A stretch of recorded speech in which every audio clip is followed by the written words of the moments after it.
Well, hello everybody and welcome along to the live coverage from trackside of the final race of the season for IMSA Michelin Pilot Challenge. I'm John Hindhaugh. Jeremy Shaw is alongside me in the Global Broadcast Centre. It's a packed and knowledgeable crowd for the Motul Petit Le Mans weekend, the traditional finale to the IMSA Championship seasons.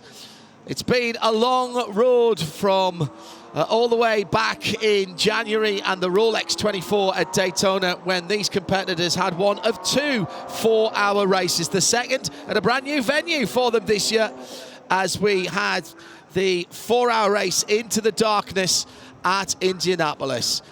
For here, it is a traditional road circuit and one of the trickiest anywhere in the world. Just over 2.5 miles, 12 quarters, action areas at turn 1.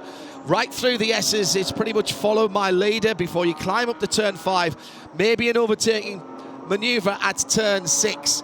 Turn 7, really important. Not necessarily a passing place, but you've got to get out of there cleanly to get down over the top of the rise at turn number 9, and then the heavy braking area at the turn 10A and 10B part of the circuit. We've got the team on site here with Joe Bradley, Shea Adam and Nick Damon in the pit lane. Jeremy Shaw and John Hindhaugh in the Global Broadcast booth. And sad news greeted us earlier on this week when on Tuesday we learned that our great colleague and the voice of the raceway here at Michelin Raceway Road Atlanta, as well as Road America, Ed Conway, had died. 86 years old and a lifetime of entertaining us trackside with a career that went way back to the Can-Am era and some of the best racing that's ever been seen. This weekend was one of his favourite events, and in his honour we dedicate this broadcast to him and give him not a moment of silence but a moment of noise from the track, and his famous saying that he always used to start the sessions with, and the cars are on track.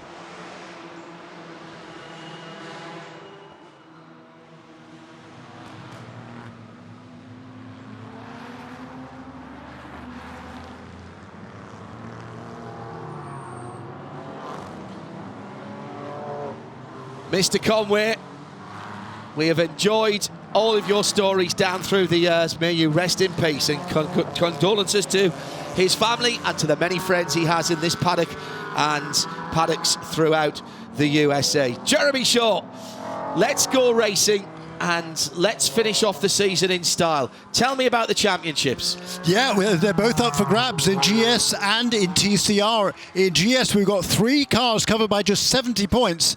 70 might sound a lot, but no, there's 350 points for a win, and the gap from first to second is 30 points and on down from there. So Robbie Foley and Vin Barletta, who starts, Vin starts back in the 19th position. They lead the points at the moment on 22.30. Behind them, Frank Depew and Robin Liddell. They will start 21st in the Chevrolet Camaro. They're 60 points behind. Just 10 points behind them in third place is Kenny Murillo and Christian Shimjak. And Murillo will start from the front row this afternoon. In TCR, the championship is being led by Harry Gottsacker and Robbie Wickens. They will start 4th today in the Hyundai Elantra, car number 33, but the pole sitter is just 20 points behind going into this final round. The teammates to Harry Gottsacker and Robbie Wickens, that's Mason Philippi and Mark Wilkins, well, they are only 130 points back in third position, so it's not totally out of the realm for them to get into position as well. But it's mainly the number 33 Hyundai and the number 17 car of Chris Miller and Mikey Taylor that start from the pole position. They're going for the TCR Championship. And for the final time in Michelin Pilot Challenge, we'll have 2 Michelin moments of the race. One in GS and one in TCR. And a special extra award, the BDO Nose Strategy Award for the team with the most outstanding teamwork and consistency across the season. That's for us in the broadcast booth to decide, and we've got round about 2 hours to come up with those winners. The first two obviously influenced by what happens on the circuit here, and we'll be racking our brain, the three of us who've seen all the races this year, to work out exactly who is going to get that extra special BDO Knows Season Strategy Award. The BMW XM safety car pulls away into the pit lane. It's 4.4 V8 engine, letting it get out of the way nice and cleanly, and we are racing for the final time in 2023 for the Michelin Pilot Challenge, and the pole-sitting McLaren immediately pulls away and gets a lead, so can take an optimum line into turn one. It's the Nola Sport Porsche in second place. Adam Adelson gets a fantastic jump and gets ahead of the pack. Then it's the AMG Mercedes of Kenny Murillo in third. Here come the TCRs down to the final corner, split start here, and it's a green flag for them, and a great jump away by the number 98. That was Mason Filippi. Now, did he jump the start there? Problem for the pole sitter. That's why there was an issue. He could not get the power on for the pole-sitting TCR of Chris Miller in the Unitronics JDC. I thought that was a big jump by the Hyundai.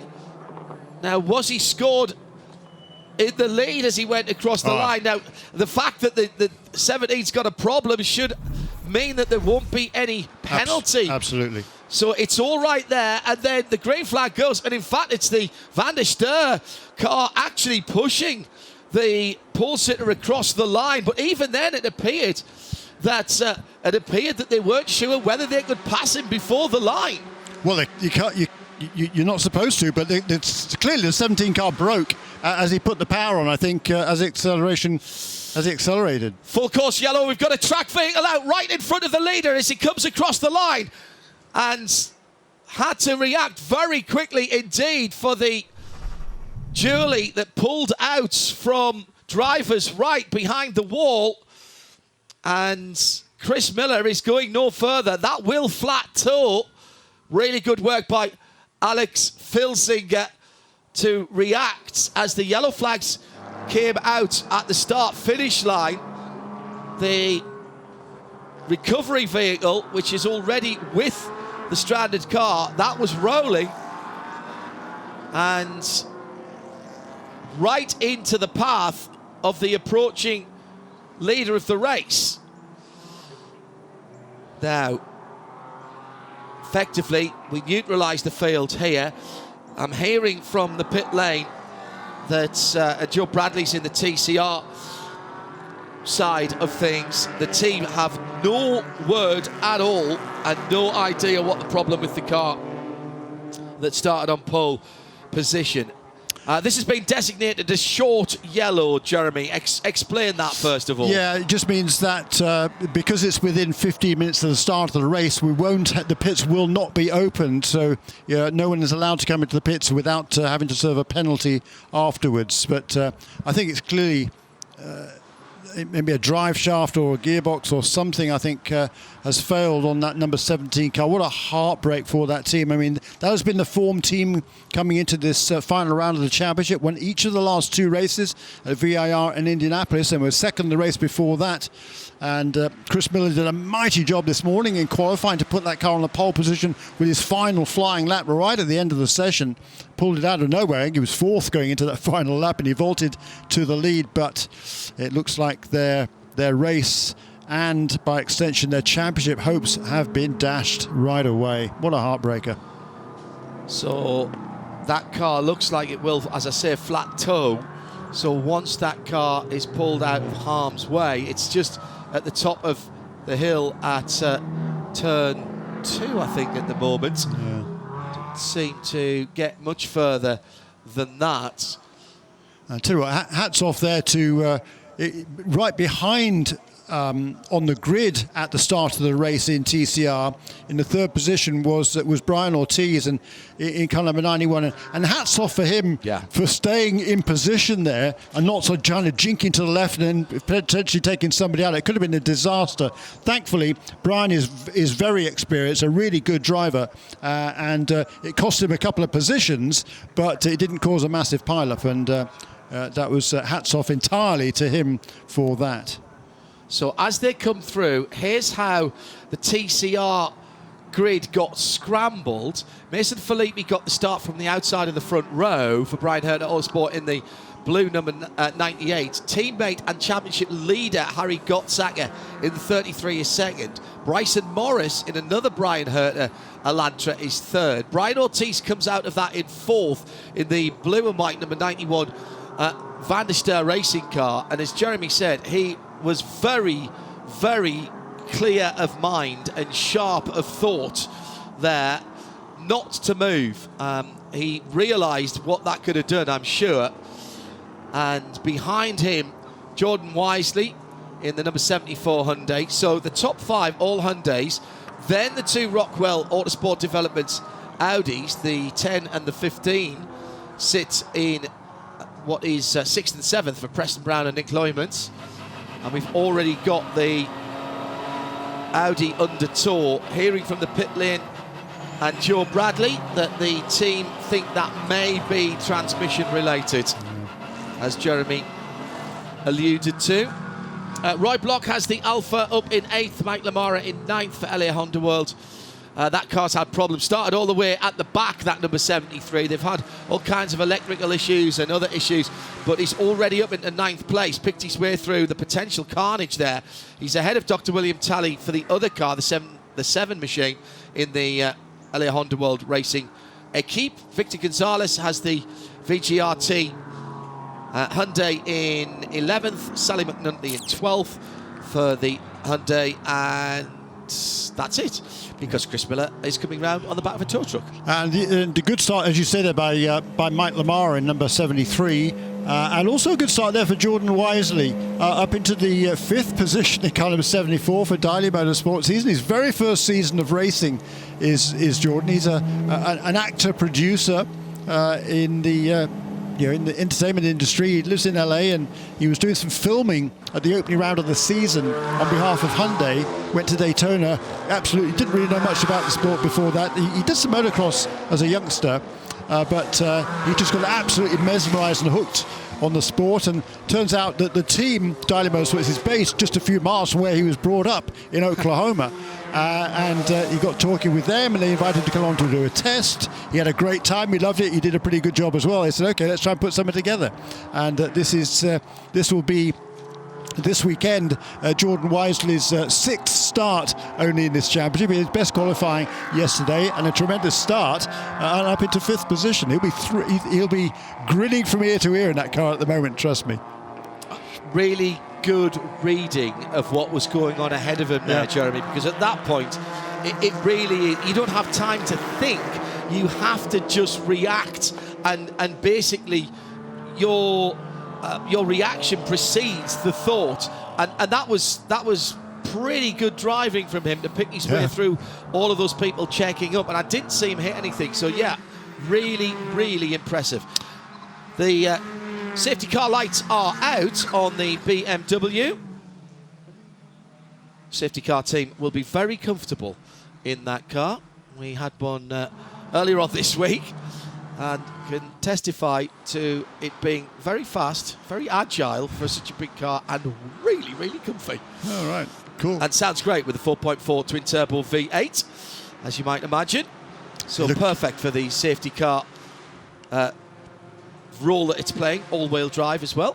Look at the variety at the front of the field. We've got a McLaren leading a Porsche, leading a Mercedes, leading a BMW, leading a Ford, leading an Aston Martin. 6 different cars in the top 6 positions at the moment. And Kenny Murillo in car number 72, the championship contender, a bit too conservative, I think, at the start there. He allowed the number 47 Nola Sport Porsche of Adam Adelson to get past him at the first corner. And I think he needed to be a little bit more aggressive. He's got to take advantage, I think, of that track position that he has. It will be a single file restart, and it will be Alex Filsinger for Mia Motorsport in action, and the McLaren Artura GT4. He's already hit the loud pedal, comes through to take the green flag as we complete lap number 3. Headed down towards the first corner, and once again the McLaren, that low-slung mid-engine British sports car, has pulled out a couple of lengths on the rest of the field, and that means Alex did not have to compromise his line into turn 1. Good start too by Adam Adelson in the mid-engine Porsche in second, but he's still having to keep an eye on his mirrors for that bright orange and blue third place AMG GT4 and Murillo Racing, the 72 car, with its mirrors full and going a little bit wide at turn 5. That's number 95 of Turner Motorsport, Cameron Lawrence, in the G82, the newer version of that BMW M4. Yeah, the key point there, that Turner Motorsport BMW is his teammate Vin Varletta and Robbie Foley in the number 96 car. It's much farther back down the field. They're going for the championship against the car that is directly ahead of Cameron Lawrence right now, the 72 Mercedes of Kenny Murillo. So keep an eye on that. Cameron Lawrence is a very experienced and very sensible driver. I can't imagine him doing anything silly at all. But certainly Kenny Murillo has got to be mindful of the fact that he's got a championship rival's teammate on his bumper. TCR's having started line astern now, already into the rear of the GS field. Mason Filippi, Harry Gotzacker, Bryson Morris, Brian Ortiz.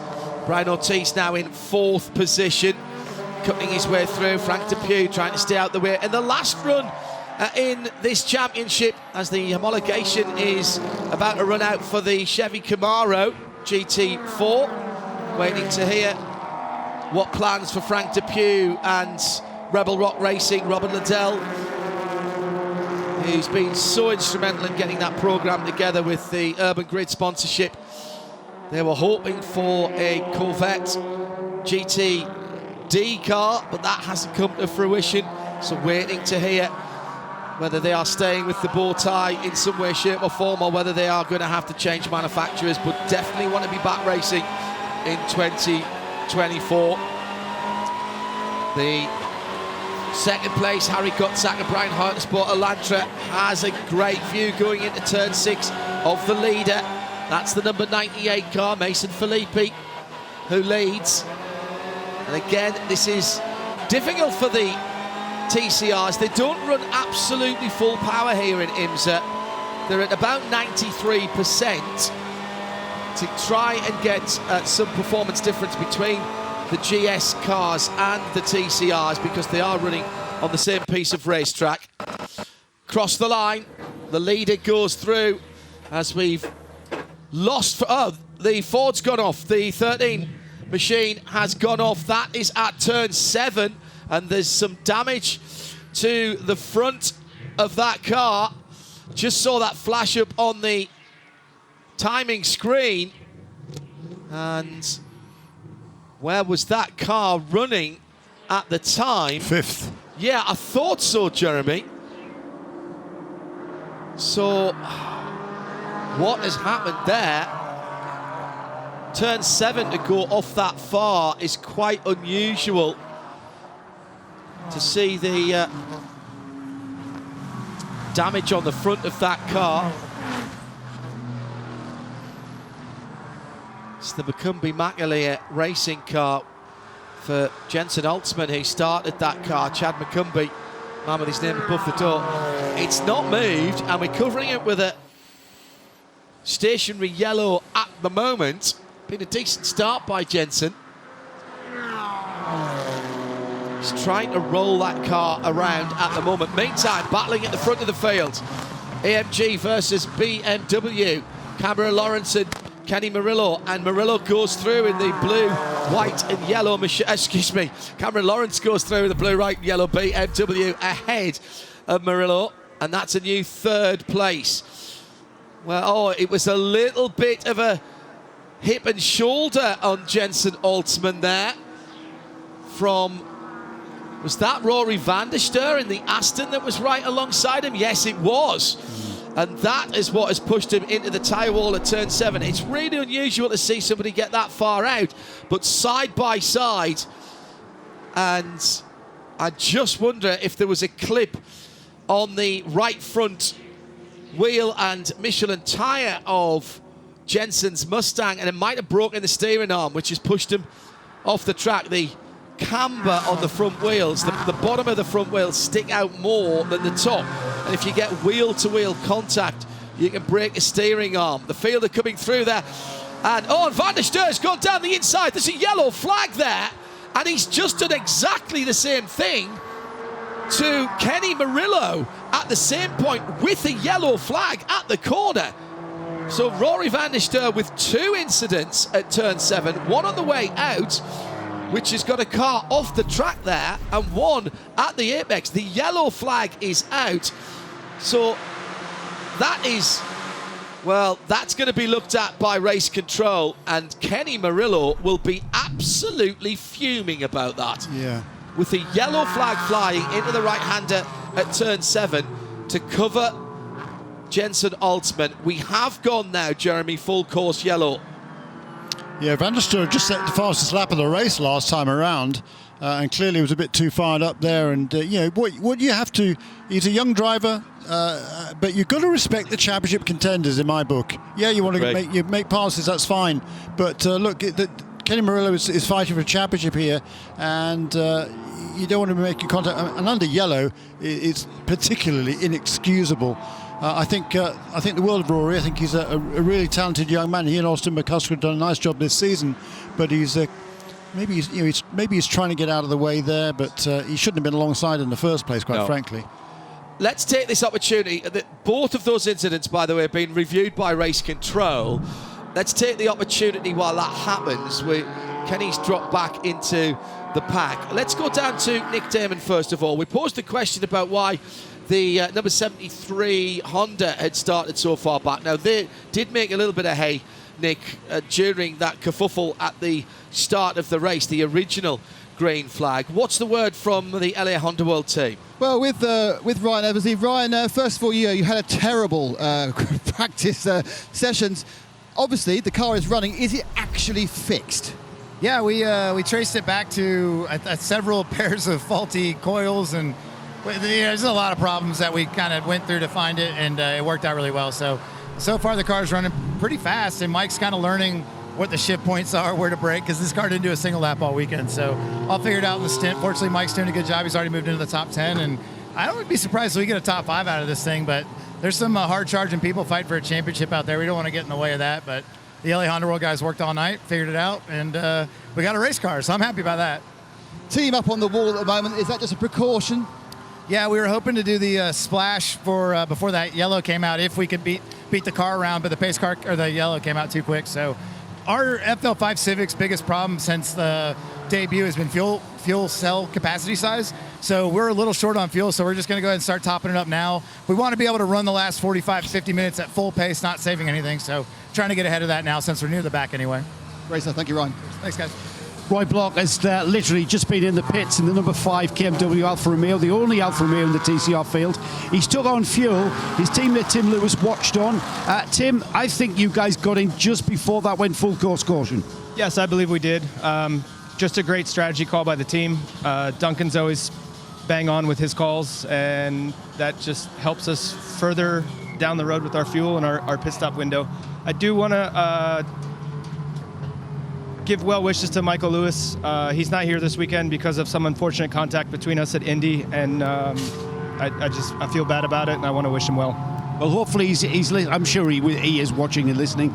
If he isn't, hopefully he will get well. That's going to extend the fuel window for Roy. It's going to extend his driver's stint. Were you guys planning on cutting this race in half and going half-off, because that's now out of the window? I mean, that strategy can be sliced 1,000 ways, right? Really, what our goal is in our driver changes, that's our last stop until the end. So we're green to go on fuel unless we take a little gamble. So I think that just gives us a good cushion that we maybe not have to take a gamble. Yeah.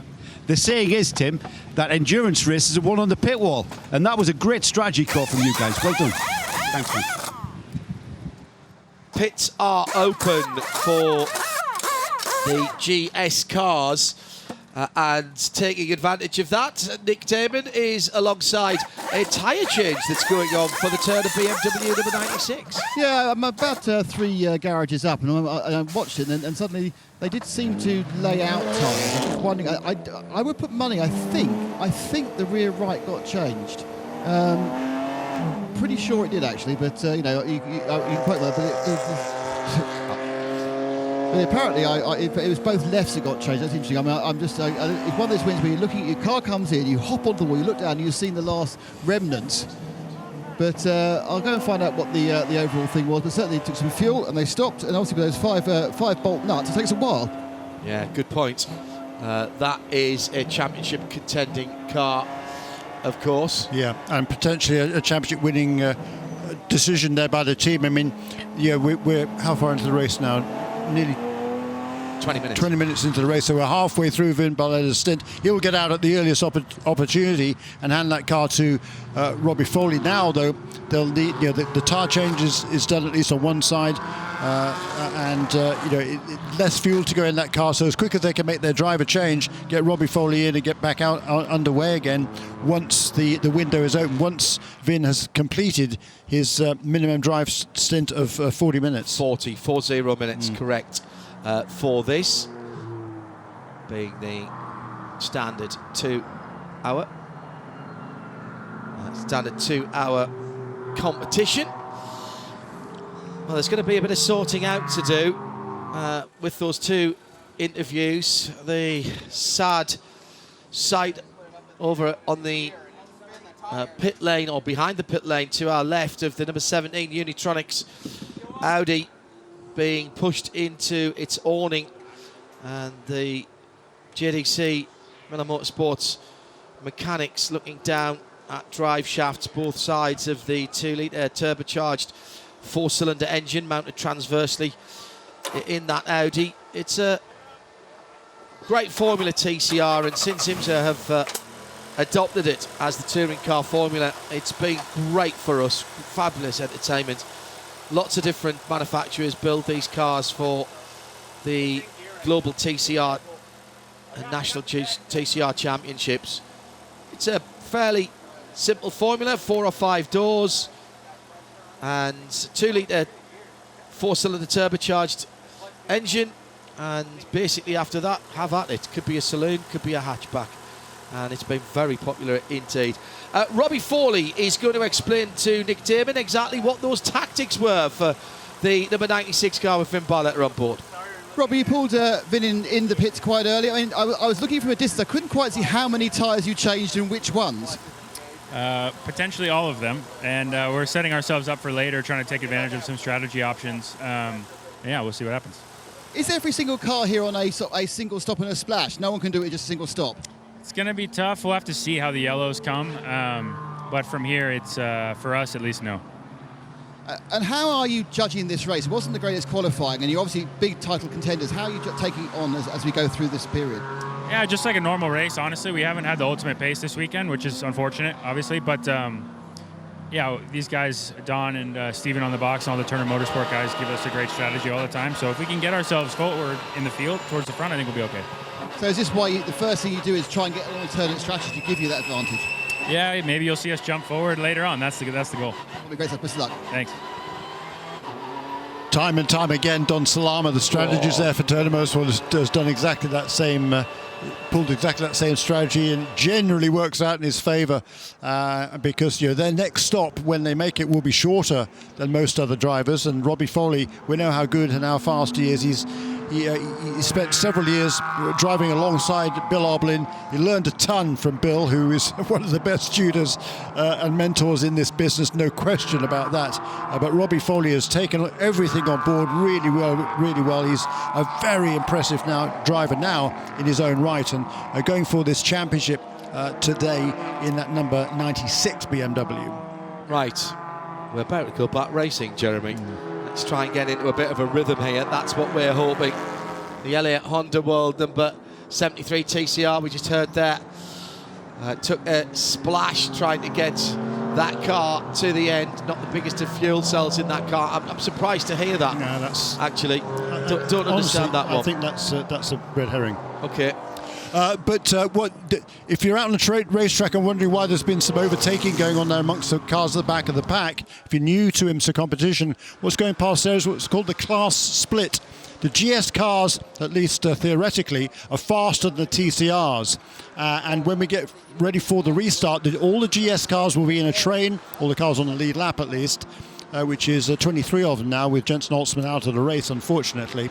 And then the TCRs will line up behind that. So that's the theory and the practice. But when we get back to green, the quicker TCR cars are quicker than some of the drivers in the GS cars toward the back of the field. So there's going to be some more shuffling around in the first few laps after the restart. But out front, it's all the GS cars. And Alex Filsinger, having made an exemplary start from the pole position, is going to try and extend that advantage again in that Mia McLaren out front.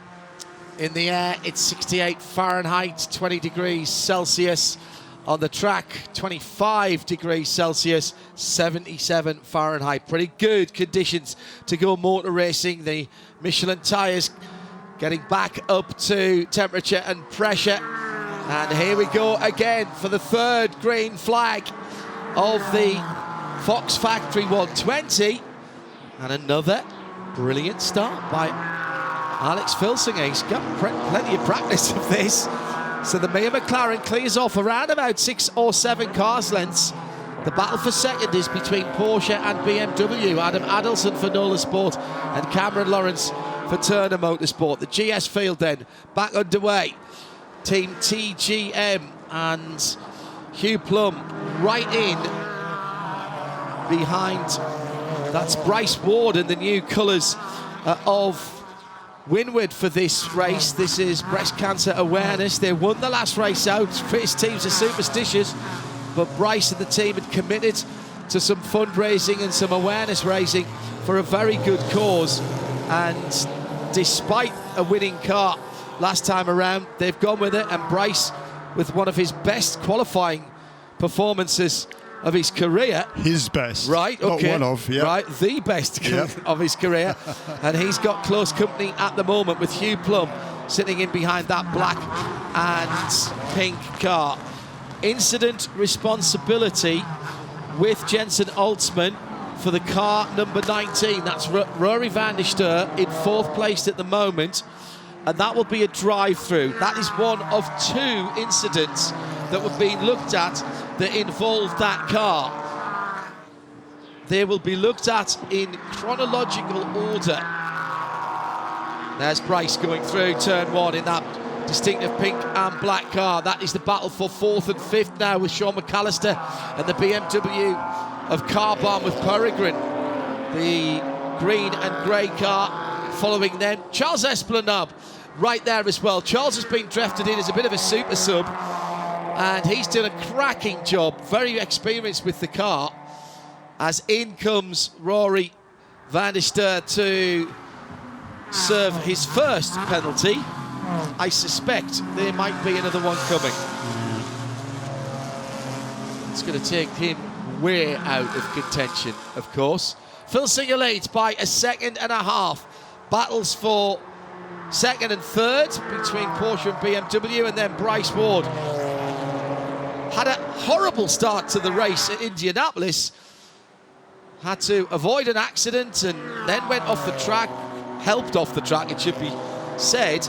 Kept his cool, fought back, made up a couple of places, handed the car over in good shape, and they went on to win the race. 2nd penalty, as we expected this time for the dive bomb up the right-hand side of the championship contending Kenny Murillo and the Mercedes. And Kenny's dropped back to 8th position. So Rory van der Steur, I think, will drop off the lead lap with this 2nd penalty. If not, it's going to be very close indeed. He's going down the back straight to 10 at the moment, and the leader is coming up to turn 5.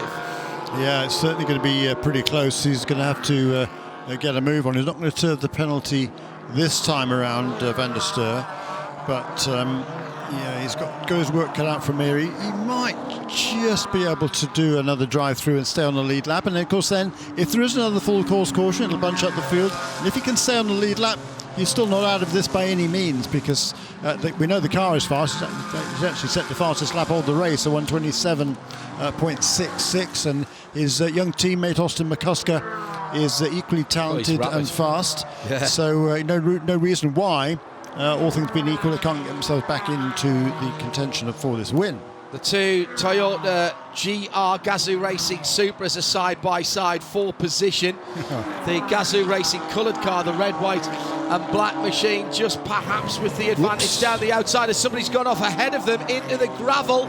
And that is, it's the BMW of Carbon, the number 39 car, and that's Sean McAllister, who's gone off from 6th position. He locked up right in front of those two battling Toyotas of Hattori Motorsports and RV Motorsport, Seth Lucas and Alfredo Najri. Now that'll bring out a full course caution again. Wheels on the grass, under braking, just went across the yellow and blue curbs to the right hand. Was he moved there by the by Team TGM's Hugh Plum, with whom he was battling? He was alongside Hugh, and Hugh just made a little move to the right-hand side as they were coming into the braking area, or in the braking area. I suspect that will be being looked at as well. Oh, grief. Race control having a busy paper. They need to sit down a cup of tea after this. We're only at 30 minutes in. I tell you what, Jeremy, this could be absolutely spot on for people like Turner Motorsport, who brought Vin Barletta in for his first stop. How long will this yellow be? Leave him out to just on the 40 minutes. That's 10 minutes away. Yeah, this will be a short yellow again, because we've had two yellows already. The first one, that was a short one because it was within 15 minutes of the start of the race. Well, one lap. But then when we went back to green, we had 3 laps of green flag racing. Then we had another yellow. That was within 15 minutes of the previous caution period. But because the previous caution period had been a short one, where the pits were not opened, the pits were opened for that second caution period. But now, because it's again within 15 minutes of the previous caution, this time they are not going to be opened. So you cannot make a pit stop now without serving a penalty. If it goes beyond the 40 minutes, though, do you still bring Vin in when they go green? Yeah. And do your pit stop there while the field is still pretty well backed up? Can you do a full service pit stop, or enough of a full service pit stop to get Robbie Foley in that car? And because they've stopped early and therefore they've got more fuel and they've changed their tyres, I'd say that might just be a driver change and a splash of fuel. No question. Absolutely right. They will put as much fuel in as it takes to put the driver in the car, Correct. get him underway again. As long as he can stay on the lead lap, he's golden from there, because he's already made his stop. He will have to make one more stop after that at this stage, because he can't do an hour and a half on a tank of fuel. These GS cars can do a little bit less than an hour. Well, they're supposed to be able to do a little bit less than an hour, about 55 minutes. We've seen a few occasions this year where they've done an hour, a bit more, and then afterwards they got tossed out because they weren't supposed to be able to go that far, and the fuel tank size were a bit questionable. But the first GS, the only GS that has made a pit stop is Vin Barletta in that number 96 car, sitting in 20th position. And of course, this bunches the field back up again, so he is in 20th position, and there'll be a field split. There'll be no pass around. Nobody has qualified for that. But there are a couple of GS cars in amongst the TCRs. They will be able to go through, including Rory van der Steur. Did Rory van der Steur serve his second drive-through penalty, though? I don't think so. No, I don't think he did either. I think he's only been down the pit lane once. Yes, he has. If they had been able to get in, as you suggested, Jeremy, there was an opportunity for him to come in. There were 2 opportunities, in fact. The next 2 laps he could have come in, didn't, and now that's going to be costly, because he's going to, if he had served the penalty, he'd still be where he is on the racetrack. I think he would have been on the lead lap, and then he would have been able to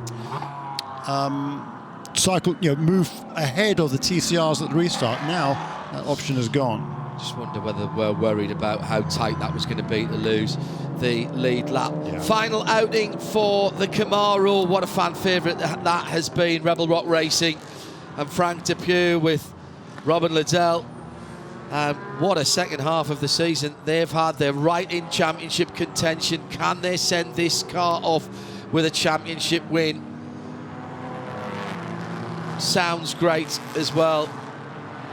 There's something absolutely right about being at Road Atlanta and having V8 American muscle cars, mixing it with the European Exotica. And it's been a good season for that team.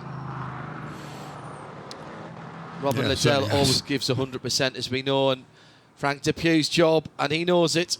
He's been getting a little bit of extra track time this weekend, of course, because he's been out in the VP Racing Challenge as well. But Frank's job is to keep that car on the lead lap and in contention. And these yellow flags, well, yes, they do help. He's in 18th position at the moment, and effectively in the line behind the leader. Absolutely, they help enormously, particularly on a relatively short lap such as we have here at Michelin Raceway Road Atlanta. It lessens the opportunity, lessens the chance of number 71 car going a lap down before the pit stops. In fact, now he should have no problem staying on a lead lap whatsoever. So he can just bring that car into Robin Liddell, hand it over, and off Robin will go and do his job. And we're still about 5 minutes away from that window opening for the minimum drive time to be completed. But what a shame for these guys if they're only going to get about 5 or 6 laps of green flag racing. That's really rather irritating, particularly when you're paying for it, which is what Frank Depuy does. Of course, he's the money man there. I tell you what, though, if this means that he gets out, Robin gets in, and the championship is captured, he'll worry not one jot about how many green flag laps he drove in this race. Culmination of a season for all of these teams and drivers, and this championship has been a big hit. GT4 and TCR, the two global categories that are used here, we call it GS and TCR, and it's been an absolute barnstormer of a season.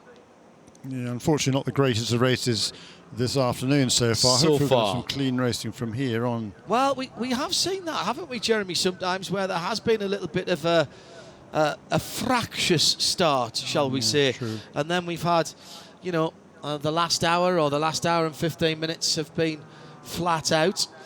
Strategically now, and we have to think about our Michelin moments of the race, but we also have an additional award for this race only, a season-long award for the BDO No Strategy. We've been talking about the BDO No Strategy Award in the WeatherTech Championship, and they've come on board for this this race to look back at the whole of the season. And one of the things that safety cars do, particularly in these shorter races, Jeremy, it makes people take chances. We've seen people say, come on then, we will roll the dice. It has worked for some and not for others this year. You really have to keep your eye on the clock, the fuel meter, everybody's drive time. There's an awful lot of data to be reviewed by the guys on the pit wall. Yeah, I mean, the only guy who's really made a strategic decision so far that's affected anything is the number 96 team, because they're the only ones who've come in to the pits under this caution in GS. Well, not this caution, but the earlier caution. I'm surprised a few more didn't, actually, because as we've already heard, the reason for doing that stop is that their next stop is going to be significantly shorter than would otherwise have been the case. And time saved in the pit lane on each stop is a critical thing. You made an extra stop, yes, but it hasn't cost you anything, nothing at all, because he was already at the back of the pack in any case. So it cost him maybe a position. Well, a position, literally, and that's it. Here's the confirmation from race control, and thanks to Aaron, who is the voice in my head from our NASCAR production team in Charlotte, and we should thank them for all their hard work this season as well. Camera operators and technicians on site, together with BSI, who provide us with our radio mic connectivity, but also all the hard-working lads and lasses up at Charlotte. Aaron has been part of the team for us this year, and he's just confirmed that 39 incident that's being dealt with at the moment with the car bomb BMW in the gravel was with Team TGM and Hugh Plum.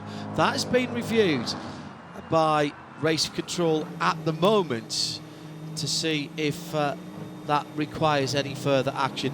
The other people we've always got to say thank you to, who are some of the unsung heroes that the television glamour spotlight doesn't often fall on, and that's our replay teams, affectionately still known as the Tape Apes, and I say that with much love, and I hope it's taken that way by everybody up in the replay booths up in Charlotte. Thank you very much for all your hard work this year.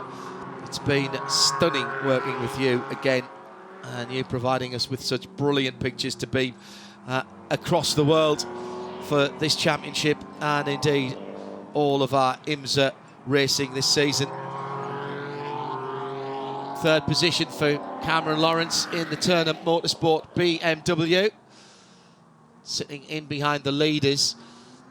And at the end of this lap, drive time will have been completed. So here's another tactical decision, Jeremy, that's coming with the teams on the wall. When we go back to green, do you bring your non-pro driver in? Answer yes. The only caveat on that is time spent on the pit lane does not count toward the driver time. So that number 96 team has got to be completely aware of the fact that how long is it from now until we go green again.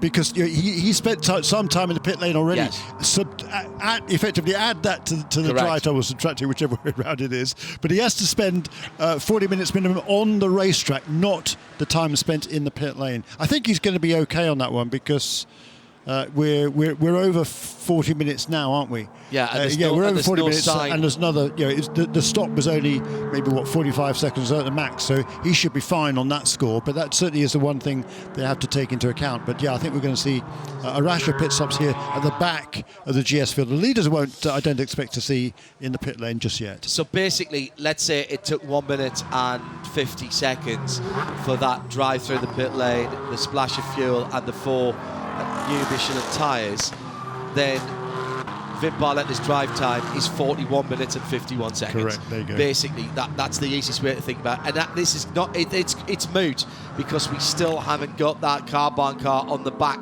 of the rollback. So drivers beginning to get ready. Let's go down to the pit lane. Joe Bradley down. Actually, we go to Nick Damon first of all because it will be GS drivers perhaps that come in the earliest. Nick Damon, at your end of pit lane, are we seeing people getting ready for pit stops? Lots and lots. Most notably, the Murillo team are poised on the pit wall. They want to leap up as they're about to take part in the world's longest high dive competition. Also, the 96 car as well seems to be like turning for a second time. Can get Robbie Foley in that car. We know that'd be a shorter stop.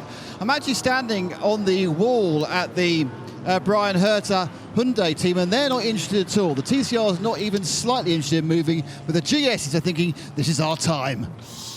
The TCRs can go a little bit further on fuel, and they were only looking at a one-stop race anyway. Joe Bradley, what's happening with where you are in the pit lane? Yeah, I've plotted up at the Motorsports in Action, the number 69 McLaren Artura pit, and Jesse Lazar is getting suited and booted, ready to take over. This is the team, of course, that's got the most to lose. It's our current leader, so, tactics now coming into play, and what is a it's a relatively short race, the 2-hour mark. It's going to be very, very tactical and strategic from the pit wall.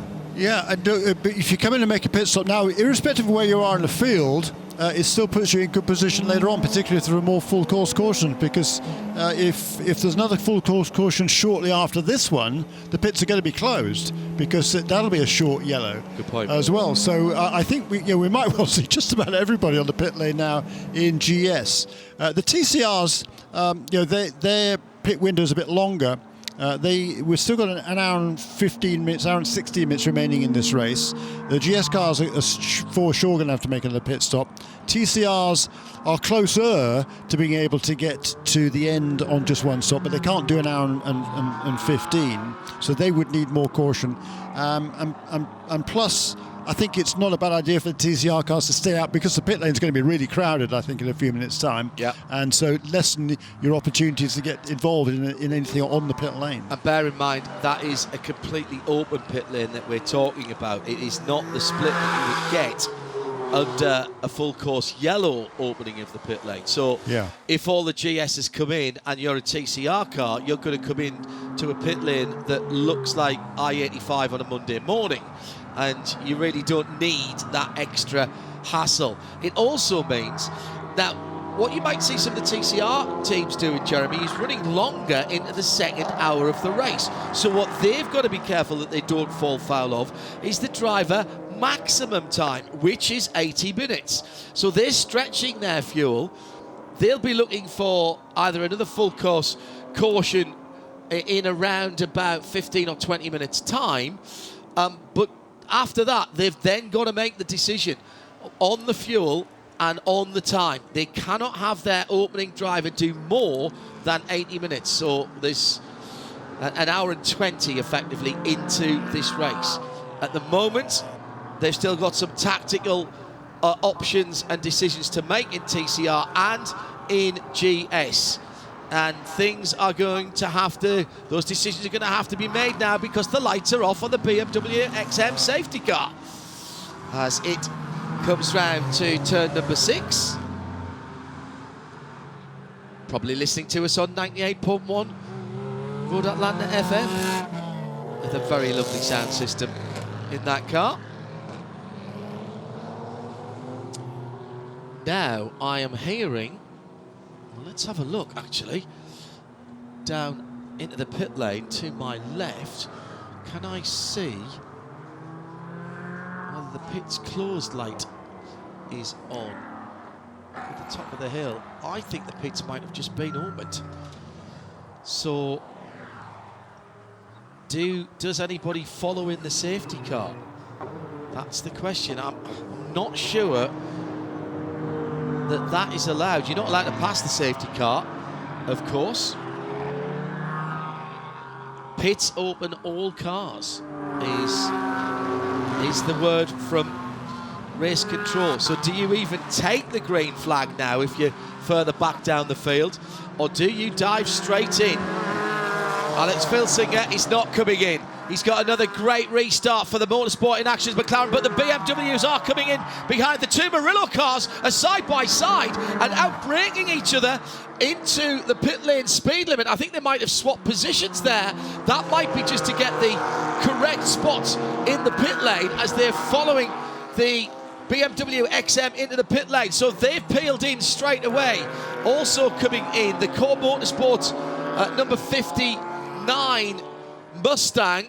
So Kenny Murillo came in, Charles Esplanade came in, Moisey Uretsky came in the accelerating performance, and it's a busy pit lane for Joe Bradley and Nick Damon. Yeah, you're absolutely right about the two Murillo Mercedes, John. They have swapped there to get themselves in the correct order, the 56 being the more pit inward of the boxes. You've got the 83, that's the Porsche. And actually, in from TCR comes the number 5 Alpha. That's the third time that's been in at least. They've been topping that up as they go. You can hear, probably in the background, the speedy jacks. Most of the cars, of course, have 5-nut wheels. They're all spinning off. To my right, we have the Nola car as well. And just waiting for the first car to go. And in fact, the first car away, just not. The BMW just beat the 72 out. Joe. I've just had the pleasure of seeing a Ford Mustang from Core Motorsports just wheel spin its way from its pit apron. It's been in, it's took tyres, it's took fuel, and it's also changed the driver. And that car back out there, leaving two beautiful black lines there onto the pit road proper. So the 96 Turner BMW beat out Christian Simchak in the 72 Murillo Racing AMG. Here come the leaders. They're putting these cars a lap down, but of course they've not stopped yet. Elia Honda World number 7 feeds out 3 wide at the top of the hill. This is where it gets a little bit antsy for those coming out of the pit lane at the moment. The Nola Sport number 47. Porsche right in the thick of it there with cars that have not yet stopped. Robert Liddell has taken over from Frank Depew and has dropped back into traffic. So this is exactly what those stoppers didn't need, having to fight their way through traffic on their outlap. The McLaren continues to lead. Alex Filsinger, how much more does he decide, or the team decide, to stay out? Do you bring him in this time around, Jeremy? I think you've got to cover off the guys who've stopped, haven't you? No, I mean they could probably stay out now. They could possibly stay out long enough now just to make it all one more pit stop. Yeah.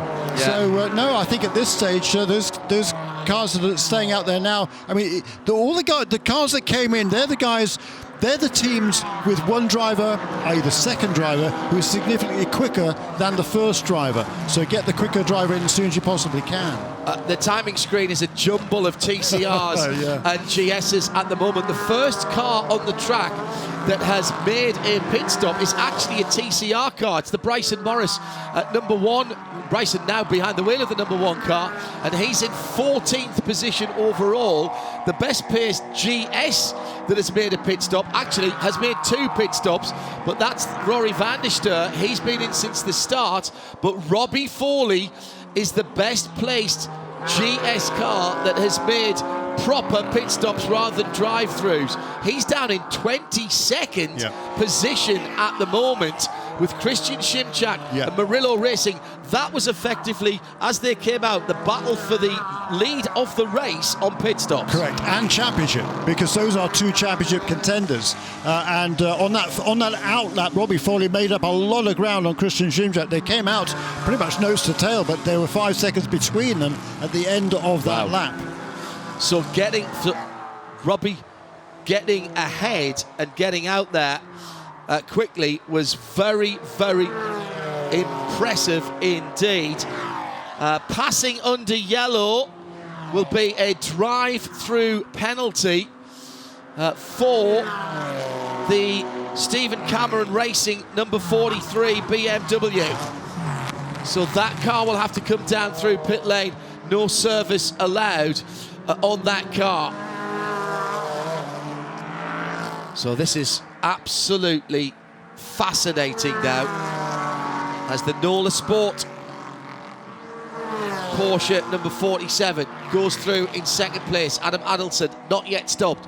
Cameron Lawrence for Turner Motorsport not yet stopped. Alex Filsinger, the leader, not yet stopped, just put in the fastest lap of the race. Mason Filippi in the lead TCR has not yet stopped.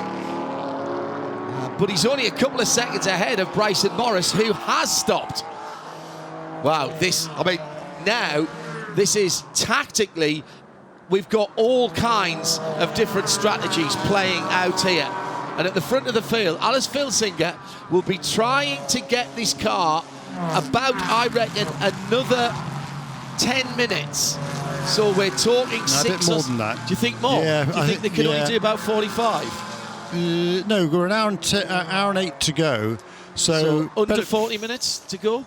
Or about 40 minutes? They can do 50 odd for sure. All right. But the McLaren is... So 20 minutes then? Yeah, 15 to 20. Okay. But he's just turned the fastest lap of the race, as Alex Filsinger had. It's just been taken over by Christian Šimčák. 27.424 for Šimčák, who's chasing after Robbie Foley as best he can. Robert Liddell in behind Kenton. And in fact, he's got past Kenton, has he? Robert Liddell. Actually, no, Robert Liddell is behind Cameron Lawrence, who's in 2nd. He's trying to unlap himself and get towards that machine. This is crucial for Robin here. He can't afford to be held up too long by the 1st and 2nd place cars, because he's slightly losing touch with Kenton Cook in the Random Vandals BMW and the Ford Mustang et al., who came in at the same time. Yeah, and Liddell has just set the fastest lap of the race as well, right behind Cameron Lawrence. Not a battle for position, this. Correct. As Robin goes down the inside, down to turn 6. This is to put himself back on the... Well, actually, he's got one more car before he gets back on the lead lap. The BMW very quick.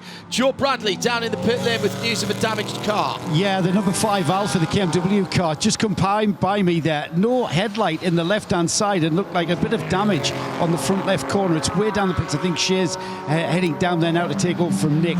We'll check that out when we get a moment. But it's certainly been involved in something out there on track.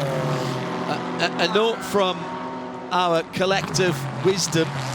Yeah, it's left front damage to the Alfa, being the best of last few races for them after Well, we know they've got a great car. Here comes Liddell. I'll come to the point I was about to make in a moment. Down towards turn 12, gets through, so he's unlapped himself from the second place car and now has 6 seconds to make up on the leader. Great point, Jeremy, being made at IMSA Radio here from the centre of Europe by Right Turn Lover.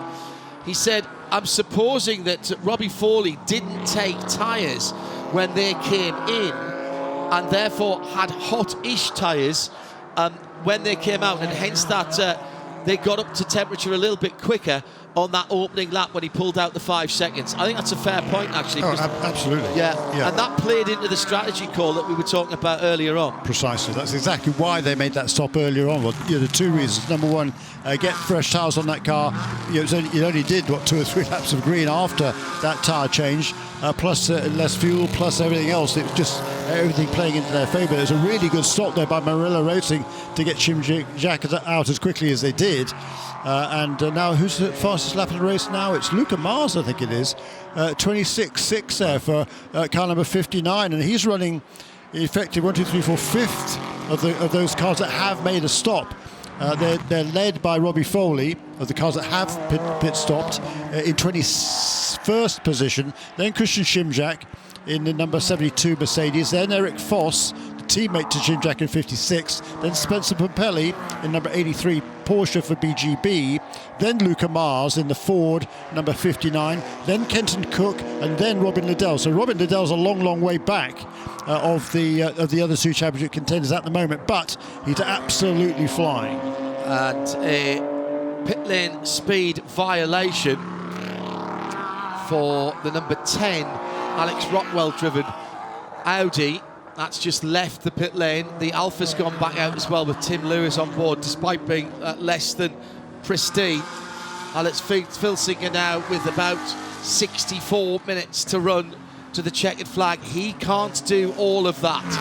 And he's got, well, I reckon Robin Liddell last time around took about a second out of him. Just under that, actually. Yeah, that Chevy is fast. It is very fast, particularly with the Scotsman behind the wheel. Proud member of the British Racing Drivers Club and a great ambassador. The Liddell family had a great history in motor racing, in racing on both 2 and 4 wheels. I found out relatively recently that Robin's dad did a bit of speedway in his younger days. Another shared passion that Robin and I have, as well as small French cars, although Robin seems to have made a habit of collecting those as well. Across the line he goes now. He's got the leader in sight. That Camaro will have to make one more stop. The balance that we have here is that Alex Filsinger will be trying to go as far into the race as he can, probably another 12 minutes, so you're talking 7 or 8 laps, and then the car will be able to go to the end or close to it. Shout out to a couple of guys here. First of all, Eric Filgueras, who, remember, he started last. He qualified second this morning, but got put to the back for a minor ride height infringement in post-qualifying technical inspection. He's already worked his way up now to the 8th position. Right behind him is Nick Schaefer, just 18 years of age from Salt Lake City, Utah, making his only second start in this championship, second professional start in a year-old BMW, doing a great job there, hanging on to that train of cars in 9th position, but in the battle there for what is effectively 4th place. Really good run by him. I don't know exactly what happened, but I know that the other car involved in the damage incident for the Alpha, it was the 27 Lone Star Racing Anton Diaz Pereira, and in fact that car has been given incident responsibility for that. So Anton Diaz Pereira in the Lone Star AMG, having just set his fastest lap of the race on a 1:28.424, will have to come in and answer that penalty, fulfill the drive-through. Little joy, I'm afraid, for the Alpha, which lost ground and took some damage. Tim now behind the wheel of that car on the comeback drive. Now, Shea. Adam, welcome to the pit lane. Thank you. That is Anton Diaz-Pereira waddling on by on the pit lane speed limiter, serving that drive-through penalty. Now, the part that really stings, the crew was getting ready to call him in to actually do their full pit stop and driver change. Yeah, because he was about... we're an hour to go now, and it's going to be a lap or 2 or 3 maybe before the GS cars could get to the end, I think, from here. If they save a bit of fuel. But that's really unfortunate, because Anton was doing a really nice job in that Lone Star Mercedes, running there in the 10th position, and unfortunately he got involved in an incident there and got been held responsible for it as well. Joe Bradley is watching what's going on at Motorsport in action on the pit lane. Not quite time yet, Joe, but any signs of preparations for the leader coming in? Well, I don't want to give too much away. I feel part of the team. I've been here waiting for this pit stop to happen. And, Jesse Lazar has been to the Portaloo a couple of times, just getting ready for his stint. And he's got his balaclava on, but he's not going anywhere near his helmet yet. So we've still got a few minutes, I think. Well, the guy who's had his helmet on for quite some time, almost as long as you've been with Mia, is Daniel Morad, waiting for his opportunity to drive the pink and black Windward Racing Mercedes GT4. Bryce Ward, stellar day. When he started off with qualifying and see the performance that he gave there to start on the second row, now he has done the lion's share of the race. Yes, a lot of it's been behind the safety car, but that doesn't take away from the effort from Bryce as he now gets out of the Mercedes and starts to strap in Daniel Morad. They are doing 4 new sticker Michelin tires. I'm pretty sure they think they can go to the end. Ed Hall is the guy on the strategy box for them. I'll dive in and ask him. I definitely want to chat with Bryce after the day he's had today. Waiting on the left side tire change as this now pink and black Mercedes, as it is raising money for the Susan G. Komen Foundation. They're trying to raise $5,700 for car number 57.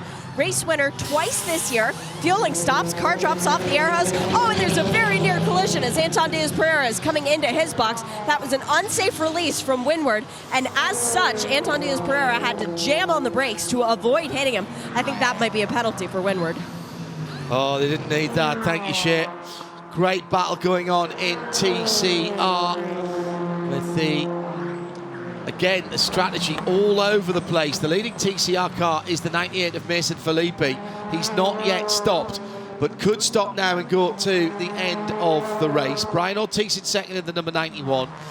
That's another of the Hyundai Elantras.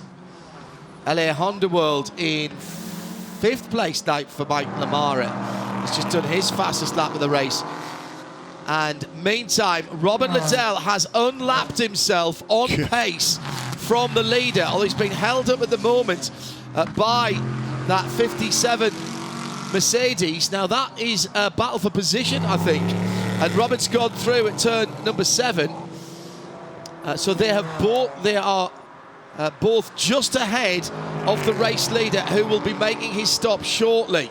Yeah, and that Camaro is just, I mean, the McLaren's way faster than anything else in this field, just pulling away. But Robin Liddell is quicker even than the McLaren. I mean, it's not close, but he's doing a fabulous job. He's made his way past him. He pulled away from Robbie Foley about 10 seconds in about 5 laps. Excuse me, not Robbie Foley, Cameron Lawrence. He just left him for dead. And he's now got past the race leader as well, who was pulling away from everybody else. So Robin Liddell is absolutely fine. He's got a fair bit of ground to make up. He's going to, well, I don't know whether he is going to need a full course caution, actually. Lone Star Racing having a problem in the pit lane for the Mercedes AMG. The number 27, too many people working on the car. That will be a drive-through. Let's hear from Bryce Ward, winner last time out at Indianapolis and his best ever qualifying earlier on today for Windward Racing. He should be. This has been a great day for you behind the wheel of a Mercedes race car, but you just said it was the hardest race that you've ever done. What made it so difficult? You know, I mean, honestly, getting in and out of rhythm, you know, I really got a great rhythm in like the second session, and then got a little out of rhythm and didn't quite have my tires warmed up nicely, but so that really made it difficult. And the guys are pushing. These guys are so good. They youngsters. I mean, they come out here and they're full of all sorts of nonsense, and yeah, you just have to put up with it. And they actually treated me very well on the road. So I want to thank them you know, not taking advantage of me, but really, for me, it was a super qualifying. You know, I've been working well with Daniel. He's an amazing coach, and you know, can't wait to get to the next round. A lot of those youngsters don't have 2 wins, though, and you do. Good luck getting your 3rd today. Thank you so much. Could be in with a shout, no doubt. How will the strategy play out?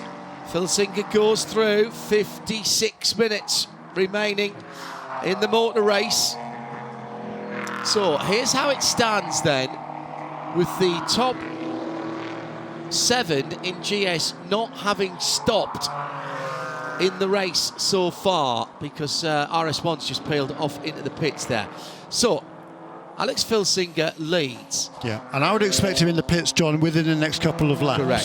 7.5 seconds now. Cameron Lawrence back in 2nd position, has not stopped in the Turner BMW number 95. 47 Nola Sport, the yellow and white Porsche. Adam Adelson, he's been in from the beginning. He's another 5 seconds further back, and he's got a battle on his hands with Team TGM and Hugh Plum sitting in behind him.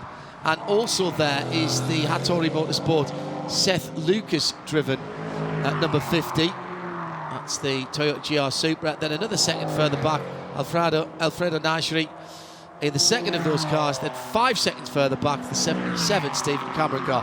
And I should say, by the way, the incident that did end up with the BMW in the gravel, because the most recent caution, the Carbon car, that has been reviewed. No further action required, says Race Control. Now, here is the penalty for Winward Racing. This is an unsafe release. Shea saw it happen, and they will be called into the pit lane. That car, well, that's really unfortunate for them. Just needed to hold Daniel Morad for a moment as Anton Diaz Pereira was coming into the pit lane. Let's go to Shea Adam, who has Nola Sport and their Porsche coming in from 3rd position.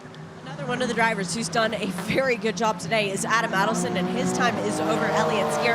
Up on the wall with the NASA astronaut throwback helmet, ready to take over for this number 47 Porsche at the end. They are doing fuel and 4 tires as well as the driver change. But I just wanted to let you know, I'm starting to see movement down in the TCR world, because the championship battle as it is right now is between 2 of the Brian Hurd Autosports car. The number 33 pitting what looks like this lap, the number 98 pitting what looks like next lap.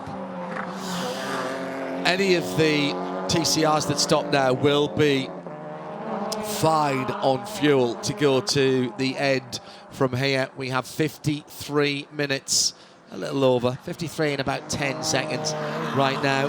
Still Alex Filsinger pushing on. He doesn't want to cut this too fine, because if the pits are closed for an incident and he can't get in, you risk going over your driver time. At the moment, he's got 12, call it 13 minutes of his driver time remaining. But the reason that you don't push it all the way to the end, even if you're leading, is that, remember, the pits are closed here if we have a full course caution. If that takes a while before Race Control consider it safe to open the pits, that could be a couple of laps. Into the pit lane for the number 33 Brian Hurd Autosport. This is the championship leader in the pit lane for TCR, the Van der Steur Racing number 91 Hyundai. Brian Ortiz coming in as well. So Brian and Harry Gottzak are coming in, and Joe Bradley, the overall leader of the race, can't be too far away now. No, he's not, John. He's not far away at all. The team have stepped up onto the pit wall, and Jesse Lazar, I can tell you, he's got his helmet. So Phil Singer about to come in. Keep an eye on that pit entrance, because he's about to appear. And further down the pit lane, the TCR leader, well, as far as the championship is concerned, is in, and out jumps Harry Gottsacker. In climbs none other than Robert Wickens, looking at possibly winning his first IMSA championship in just a matter of time. They need to be careful changing the front wheels, and the right front wheel actually just rolled away from the mechanic. It's semi in the fast lane. He scrambles up and grabs it. That could have been pit equipment being left out, an irresponsibility penalty, if you will. But they have completed the driver change. They are waiting on fuel. They do a windshield tear-off, and just waiting on the fuel. This is going to be all up to Robert Wickens, because if he stays in front of the 98 on the racetrack or within about 8 positions of the sister car, championship is his. But he's going to be fighting against his last year co-driver, Mark Wilkins, who is up on the wall for the number 98 Brian Hurd Autosport Sunday. And there's the look in Mark Wilkins' eyes that I've seen before. That was when he won the championship with Mikey Lewis. It will come down to the next 51 minutes for TCR and indeed for GS. Robert Wickens rejoining, needs to get heat into those Michelin tyres. He's fueled with VP Racing fuel all the way to the end of the race. Alex Filsing is doing a cracking job now, 10.5 seconds ahead of Cameron Lawrence. But the car that he will be racing when they come back out of the pit lane and he makes his pit stop will be the first of the pit stop cars.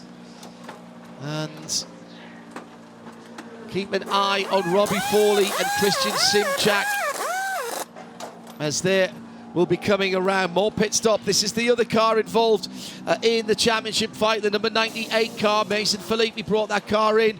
They're just waiting for the fuel, and it seems interminable. It's going in. They have got just on 50 minutes to go. Out comes the fuel nozzle. Out goes the car, and Joe Bradley has the overall leader. Yeah, Alex Filsinger, he's been building that lead, hasn't he? Ever so slightly. 10th here, 10th there, but he's come in now. 10.5 seconds, the gap. The 69 pulls up. Alex jumps out, gets the congratulations of what is a really, really well-driven stint there. We're getting the tyres changed now. Jesse Lazar in the car, being helped into his belts. Now we're doing the left-hand side wheels now. And remember, not just one wheel nut on these cars, 4, 5 studs to do up. The door gets shut, the car down on its jacks, and now the pressure is on. It's quite a pressure. The fuel's still going in. It's a fuel-restricted pit stop time. Jesse Lazar waits patiently. The board is lifted, and he gets going. Pressure on for Jesse Lazar to keep that lead. Well, there was a little ripple of applause there. So Cameron Lawrence has inherited the lead, but he still has to make the pit stop before much else happens. Let's go straight down to Joe, who has Alex Filsinger. Not 1, not 2, but 3 great starts from Alex Filsinger. Brings the car in from Paul in the lead. Can't say that he's done a bad job there, Joseph. You put Jesse under a lot of pressure now, mate. 10.5 seconds was that gap. He's took your teammates off. Tell us about the stint. Very, very frustrating. Lots of safety cars. Yeah, tons of safety cars really cut back our long-run pace. You know, we have to get the tires up every time. But McLaren and Carl gave us a weapon, so we're here to fight. We saw you going round behind the safety car, Alex. Give us an idea. What are your duties when you have to do that? Under safety car, we try and save as much fuel as possible, keep the tires and brakes up to temp, so we're ready to go. You make it sound so simple. You've hardly broke a sweat as well, by the way. Yeah, it's pretty cool in there today. That car must be a great car to drive. The team have done a great job. Yeah, thank you. Thanks, Alex. Got a problem for the number 15 Rockwell Auto Developments car. I think I just saw that coming back out from behind the wall relatively recently, unless that was its team car. Actually, it might have been the number 10 that came out from behind the wall. But it now is a problem for the Denny Dupont and Link Leugman's car. That car is stopped. But I'm not sure. I think it's down at turn 10. I think it's out of the way. I think he pulled off at the top of the hill, sort of on the motorcycle option there that could be taken. I think he's out of the way. With a bit of luck, it won't cause a full course caution. We've got a really interesting race going on right now. When Cameron Lawrence comes into the pit lane, I'm amazed he's able to go this far. Actually, he's got to be in the next lap or so. But that is going to put Christian. Where's Robbie? Okay, Robbie Foley has just made his what will be his final stop. Yeah, correct. So that'll put Shimjak in the lead of the race. Shimjak was flying out there, closing on Robbie Foley. Robbie Foley just completing that pit stop. Lawrence stays out. He's going to be careful here because with that car off just before the Fox Factory Bridge, goes full course yellow now, he could actually go over his driver time. He's only got 6 minutes of driving time left. Needs to get that car into the pit lane. He's got 36 seconds on Cameron Lawrence, on Christian Shimjak. Then it's Eric Voss. And the pits are closed. Full course yellow. Exactly what we've just been talking about. Oh my goodness me. That is going to be really, really difficult now for what is now the leader of the race. Lost all of the advantage of having that 30-odd seconds. Yeah. And also might not even get into the pits before his time is up. It depends how quickly they can clear this car. Yeah, they were running in second, quite a long way back.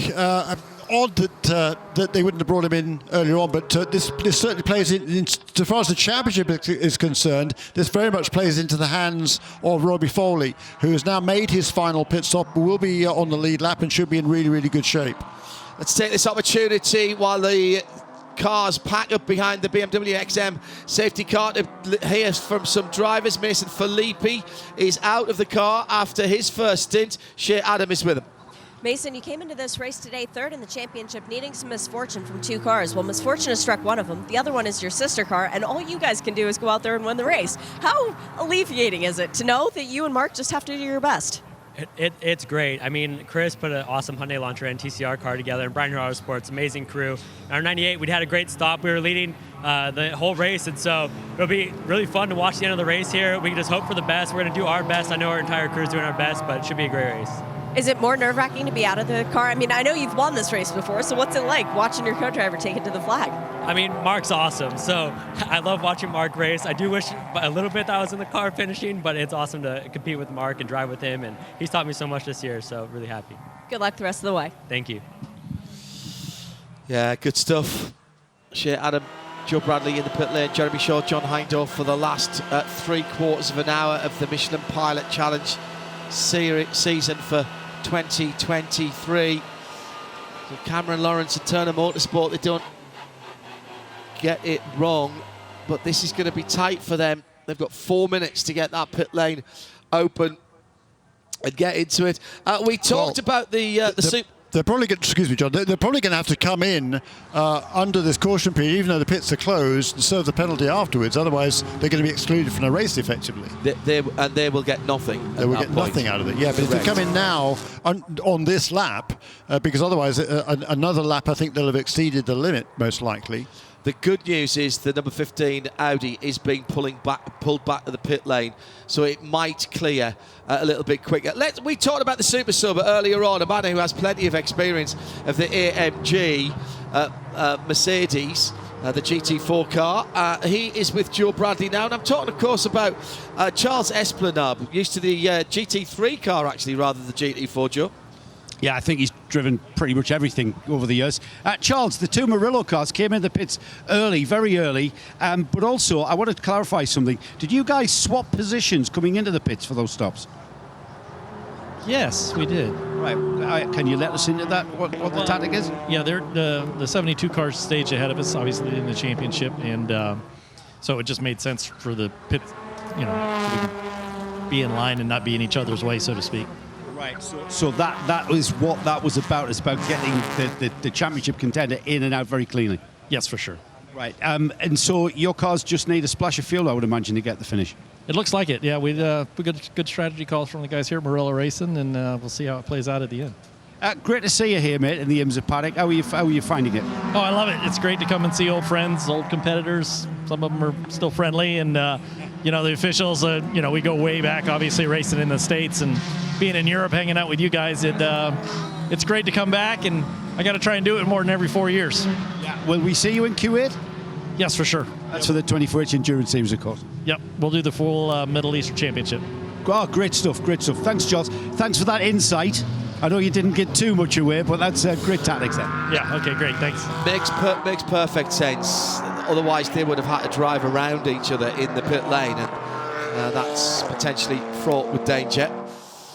Well, I'm not sure what's going on here and what conversation's going on with Turner BMW, but they're still out there, Jeremy, and they've got 90 seconds to get this car back in the pit. Now, the pits have just opened, but this is going to be very, very tight indeed. They need that BMW XM to get a bit of a wiggle up. Yeah, they can't get around here in 41 seconds, I don't think.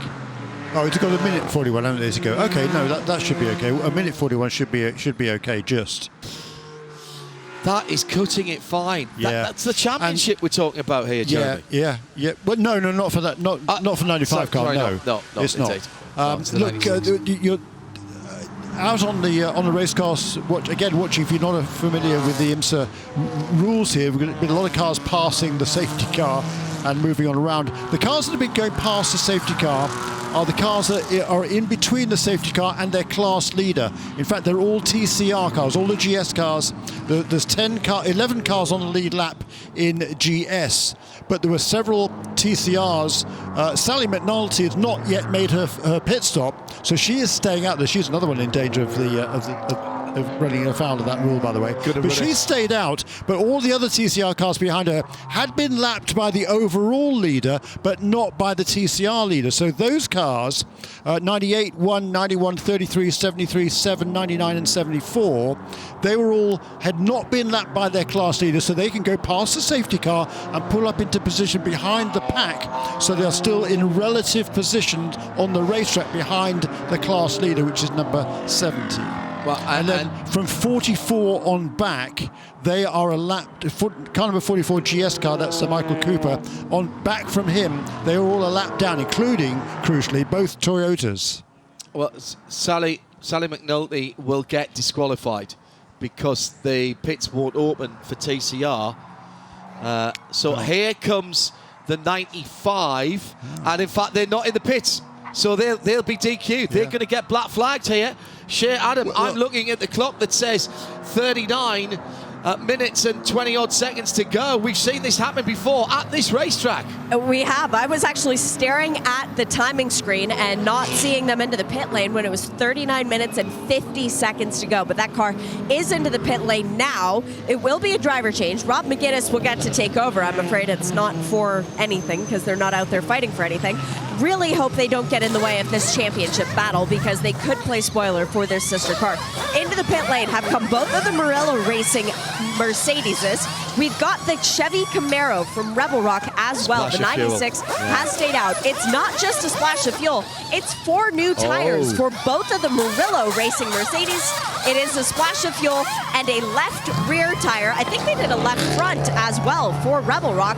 It's left side tires for the number 95 Turner Motorsport BMW, so that thing will be quick with new tires. But the first car back out was the number 59 Core Motorsport, then 72, then Rebel Rock. So sorry, the 72 Murillo Racing Mercedes that is in the championship, then Rebel Rock behind the Random Vandals BMW. So this is going to be exciting. Shit, will they not just black flag that car? I mean, the car's disqualified. As of right now, it's broken out of the time. It won't be disqualified. They'll be allowed to finish the race. When the race is over, they will be put to the back of the field. Okay. They will be put back to last place in their class, or if there's more of them, in the order in which they were, but they'll be put behind all the cars that finished the race legally, if you like, fulfilling all the regulations. And that'll be the same then for the TCR leader, Sally McNulty, who's up in 5th position. That'll be the same for her because they can't get... Well, she's blown her maximum drive time, which means her teammate can't get their maximum... their minimum drive time, which is the same as with Robert McGinnis. And all those GS cars that came into the pit lane then needed another stop. So that was the number 95, which of course needs stopping, I guess, because they hadn't changed their driver yet. But number 72, 56, 83, 59, 71 and 92, they're all fine on driver time because they'd already made their driver change. Correct. They needed a top-up of fuel to get to the end from here. So that's all completed. And now we'll have 11 cars in GS on the lead lap for the final, bit over half an hour in this race once we get the TCR stops completed as well. If there's any, are there any TCRs need to come in? No, there aren't. Only Sally McNulty. Yeah. But I mean, Sally wasn't. With all due respect, Sally and Jacob Daly weren't going to win this race in any case. So, they just want to get Sally as much drive time as they can. She was doing a nice job out there, turning some very good laps and keeping her nose clean and just continuing to learn. I mean, she's relatively new to the sport. Worked awfully hard to get into this position. She's made everything happen herself. She's driving with that Daly Motorsports team, a little team out of Oklahoma, who's just got so much heart. I absolutely love it what they're doing. And we talked about him earlier on. Jordan Wisely in that number 74 car doing a super job in that stint, and he's handed over that car now to Cabot Bigham, his teammate in the number 74 car. So, by the way, happy birthday to Tyler Matson. Oh yeah, today, 19th birthday, for goodness sake. He's in the number 91 car, whereas he's third in the class now in TCR. Right, before we go back to green then, let's reset the positions, or at least run through the positions after the pit stop. Pits are open for everyone this time around. We will have the pass around happening now. So this is going to be a little bit of a reconfiguration. So everybody in front of, or behind the safety car, but in front of their own leader again will be allowed to go through. This is the final wave by happening now, so that the car behind the BMW XM going through 10A now is the race leader, and the race leader is Motorsports in Action, the Paul City car, the McLaren Artura. Second, Daniel Morad and Winward Racing, despite have they done the drive-through? Who? No, they haven't. So Winward's still got the drive-through to do for the unsafe release. They haven't been able to get that. Check that. I am being told by Shea Adam it was a warning, not a drive-through. All right. So that is a real position. Then in third position, it is Elliot Skier for Nola Sport and the Porsche. Fourth will be Stephen McAleer in the number 28 RS1 Porsche. Fifth for Core Motorsports, the Ford Mustang. They've done well out of this with Luca Mars. Christian Shimchak for Murillo Racing was flying before this caution, and he'll restart in sixth ahead of Kenton Cook for Random Vandals BMW in seventh. Robin Liddell with a new set of left-hand side tyres and fuel to go full rich to the end in the Camaro in its final outing. That's going to be entertaining. And on the lead lap still, Eric Foss for Murillo Racing, the number 56. Turner BMW's Robert McGuinness. That car will be put to the back of the results because of their drive time infraction. And he is Spencer Pompelli in 11th position for BGB. Before we go green, let's go to Joe Bradley, who has Sally McNulty. Sally, yesterday you told us you started in track days just a while ago. Here you are, bringing your car in the lead of TCR. That was pretty insane, wasn't it?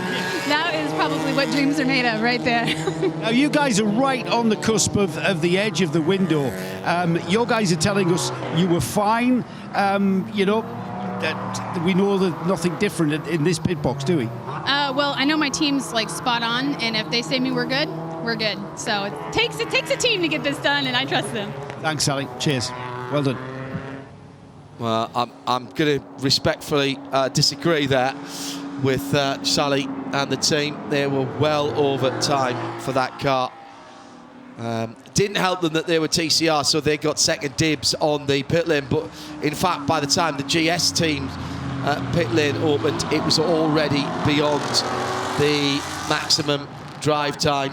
So those two cars, at the very least, will be put to the back of the results. We'll have that confirmed for you. But normally I would say, look, if it was a second here or a second there, that's one thing.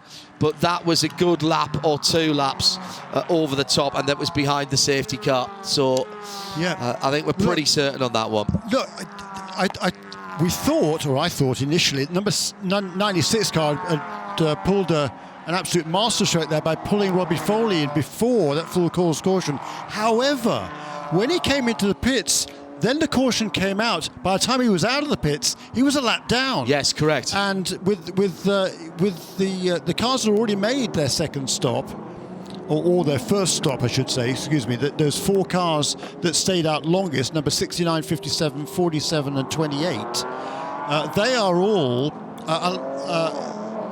way ahead. The number 96 car, amongst others, has just got a wave around, so it's back on the lead lap in GS, but way at the back of the pack. And yeah, because so, they've just done the wave by. They've just done the final wave by. Yeah, they have, and they're way at the back of the pack. So Robbie Foley's got his work cut out here. So it wasn't a great call. My mistake there on number 96 team. I think they were probably not helped by the fact number 95 stayed out, quite frankly. Well, indeed. If 95 had come in as well, they'd have been. I think they'd have been okay. Well, they would have been okay. That's their teammates. Safety car lights are out, Jeremy, so we're going to have you a spot on about a half an hour.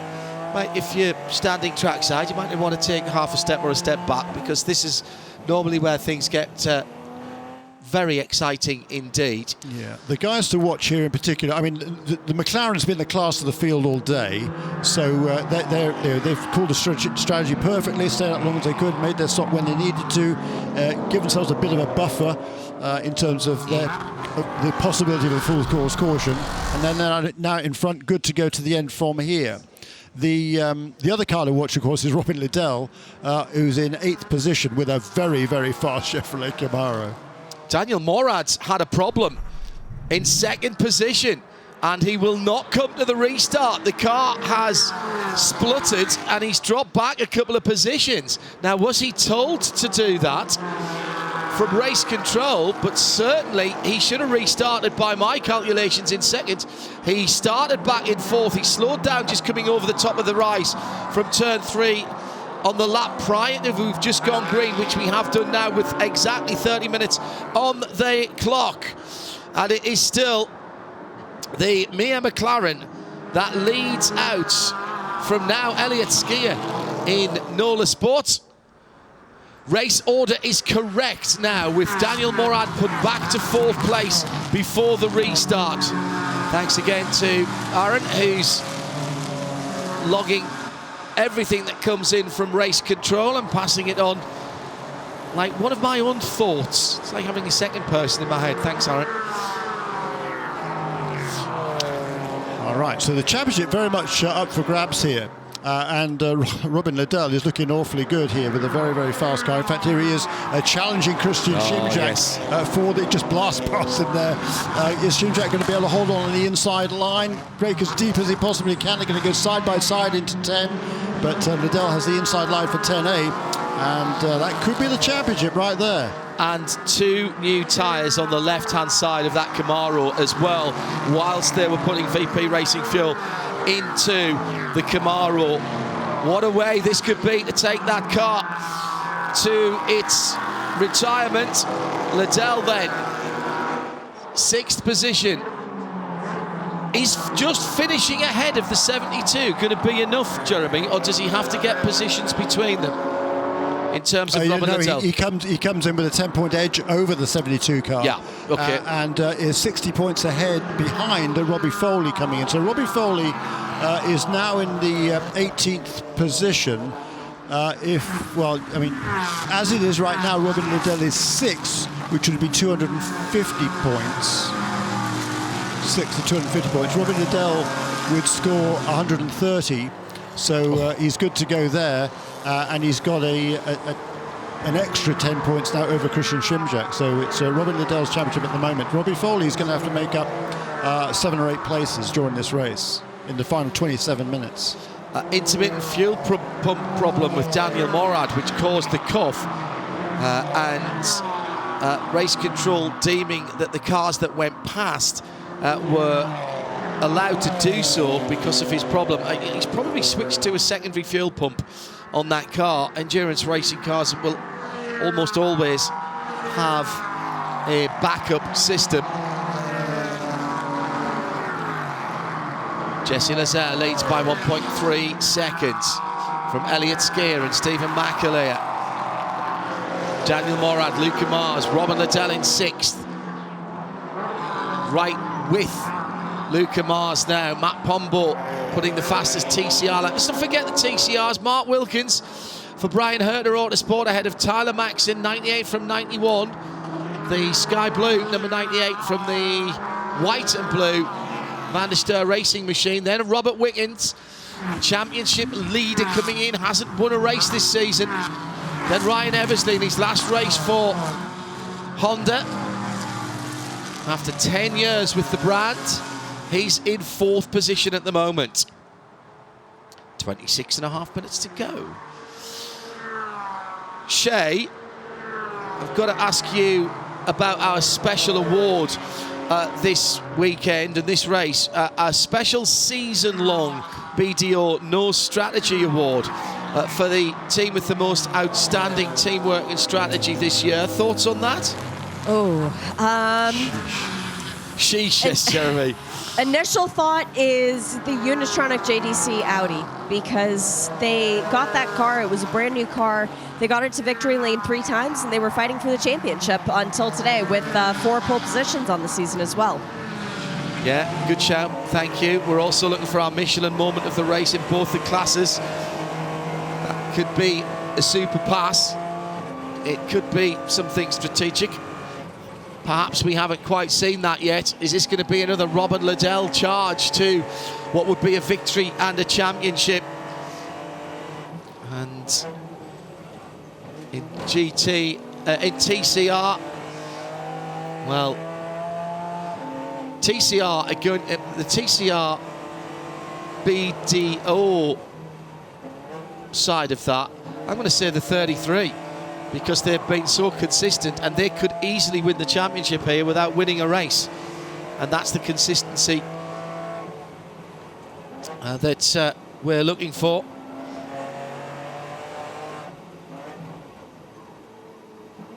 So into, by the way, the Alfa Romeo's gone behind the wall.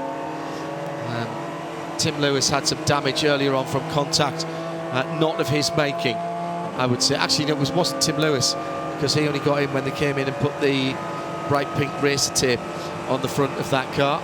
And in the pit lane at the moment, also receiving some remedial work, is Denny Dupont in the Rockwell Autosport car. That's had its problems as well, although Alex Rockwell's back out there, and although he's laps down, that car came back out from behind the wall and is now still running.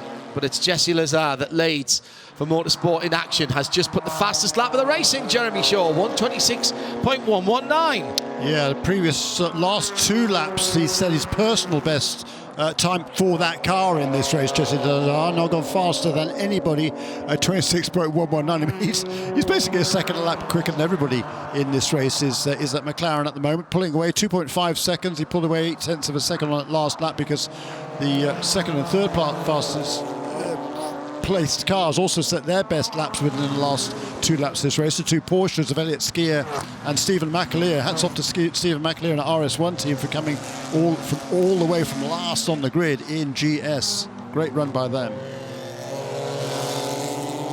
Now in TCR, Robert Wickens cannot afford to lose another position. It's Taylor Hagler behind Robert at the moment. That would tie on points with their teammates, the 98. We're trying to keep abreast of this at the moment. A tie is no good for the 33s because they've got no wins.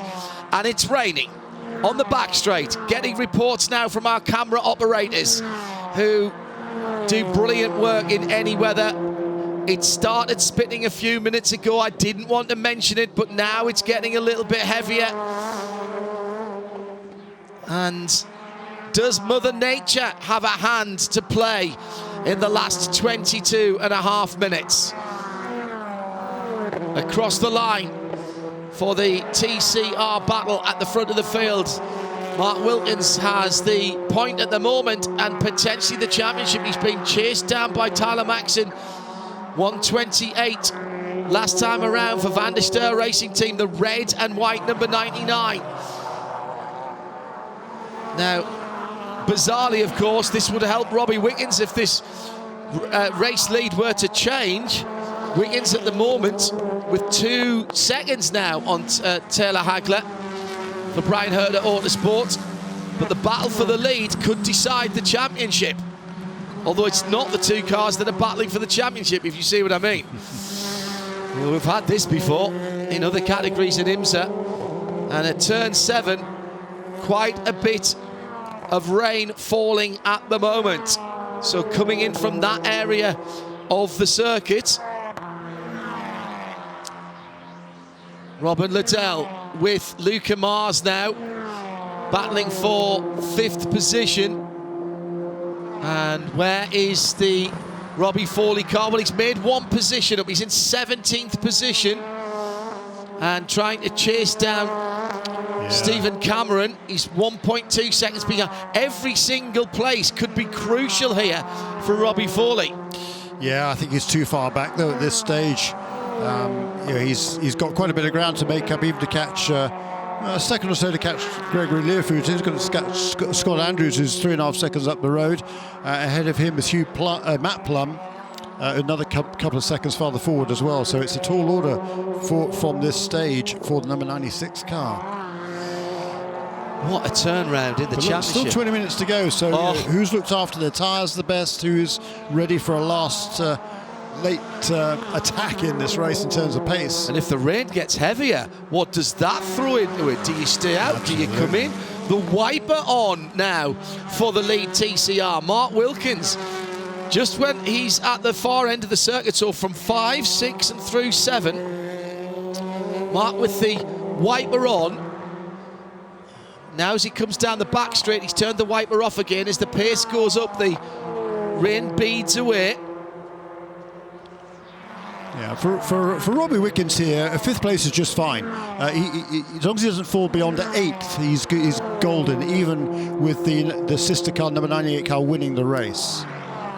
So it should be no problem for Robbie. He's just marking his time right here now. He's just not pushing himself too much. He's got a tail gunner there with Taylor Hagler, a teammate behind him. Of course, his other teammate is leading the race and trying to win the championship, but certainly Taylor isn't going to be challenging Robbie Wiggins at this stage in the race. Do they have to worry about Tyler Gonzalez, though, who's only another 1.2 seconds further back? Because Tyler, who's been in great form this weekend and has shown his pace in the other championships in which he's been competing, well, what has he got for both Taylor Hagler and Robert Wiggins? And that might be the joker in the pack, as it were, at the moment. New fastest lap times coming in. Matt Pombo for TCR, 1:28.064, as he continues to press Ryan Eversley for the last step on the podium in TCR in this race. Also a fast lap for Spencer Pumpelly, 1:26.997, as he closes in on Eric Foss for Amarillo Racing. Robin Liddell not able to put any kind of move on Luca Mars for 5th place overall. And Mars has just got past Morad. He's just gone past Morad, yes. So now it's the Mercedes versus the Camaro rather than the Mustang versus the Camaro. I just saw that as they went underneath us there, Jeremy, actually. Yeah. So that must have happened on the previous lap. On that last lap, should I say? Yep, it did. Wow. So that Mustang, young Luca Mars there, just 17 years old. What a job he is doing in that Mustang. And he's putting the pressure on Stephen McAleer now. Another graduate who's come up through the Idemitsu Mazda MX-5 Racing Series.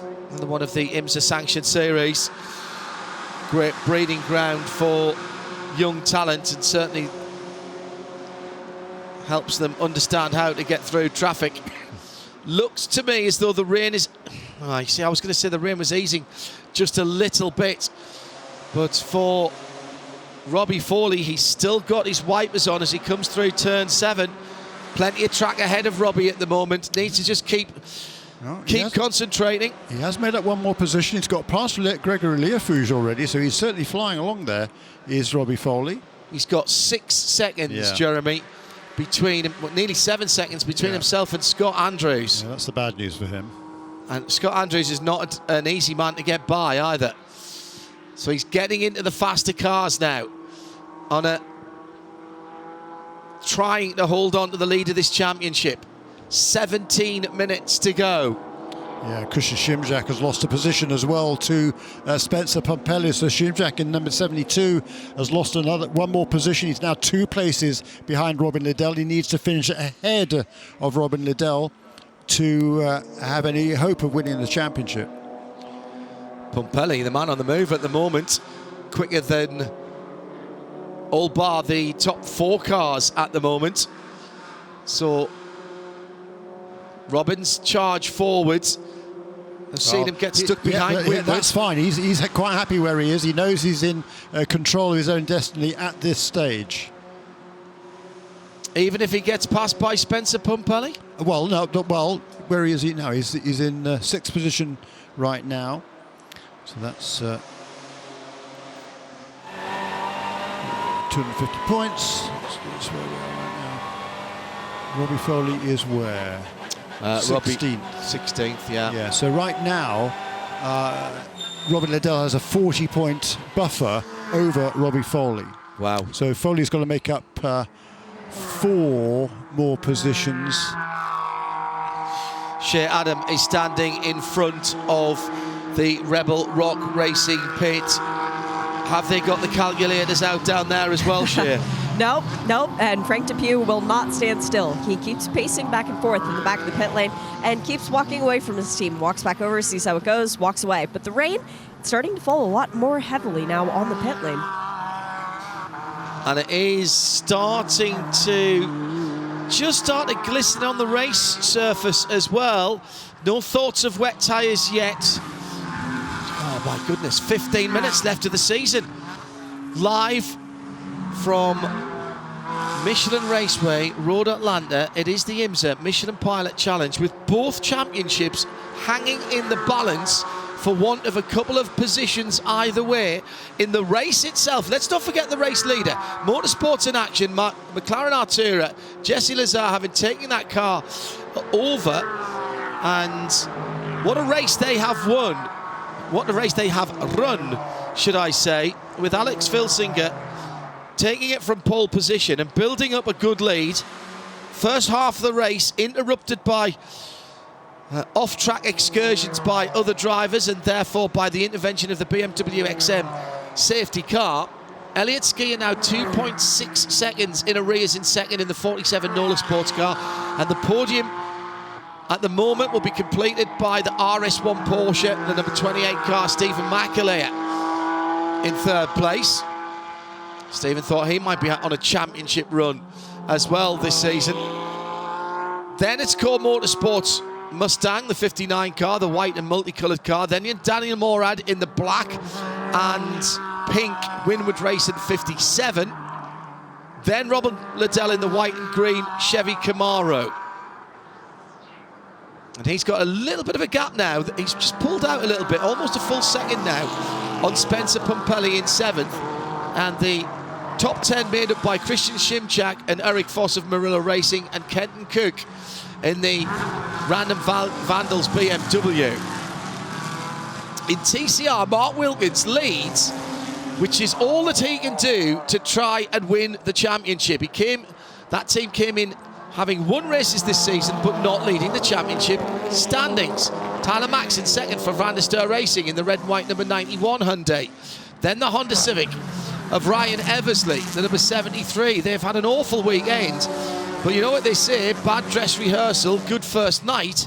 Well, maybe that will work for them. Then it's Matt Pombo, then it's Rob Wiggins, championship leader, and at the moment he's fine there with a couple of GS cars coming through.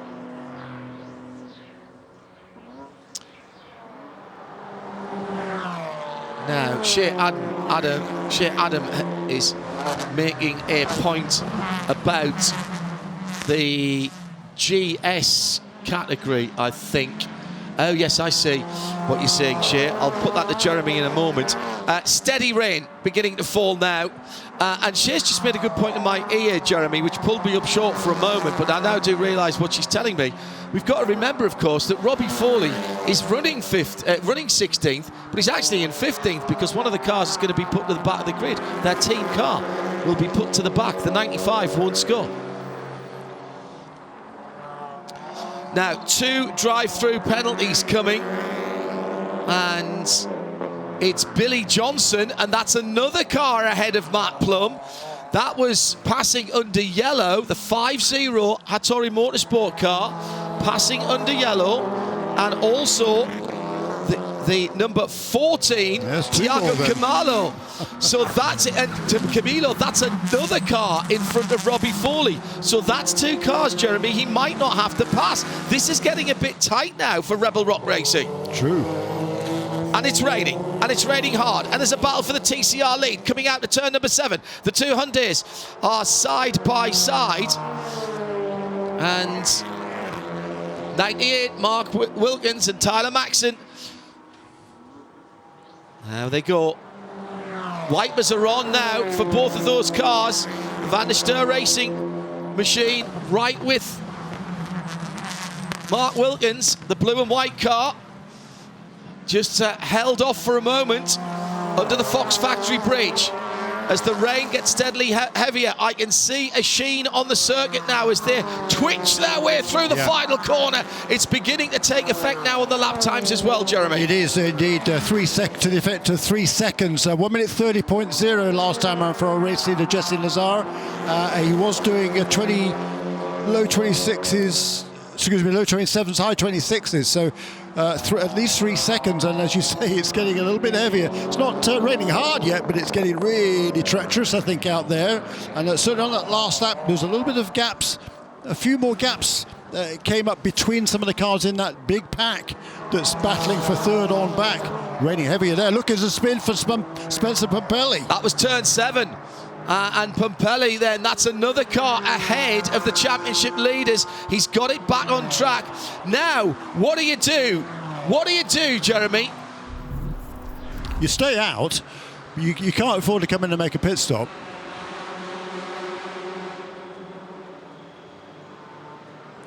So Pumpelly, now, that was a good recovery, and he gets back in on the track very quickly. Now, who do we know that is good in wet weather? Robin Liddell, but he can't take too many chances here. Jesse Lazar, his lead has been cut to just 2 seconds now. Stephen McAleer is closing in as well. Now this is starting to get rather interesting. Luca Mars is bothering the top 3 as well, as is Daniel Morad. This is all closing up. The top 6 are within 11 seconds on the circuit.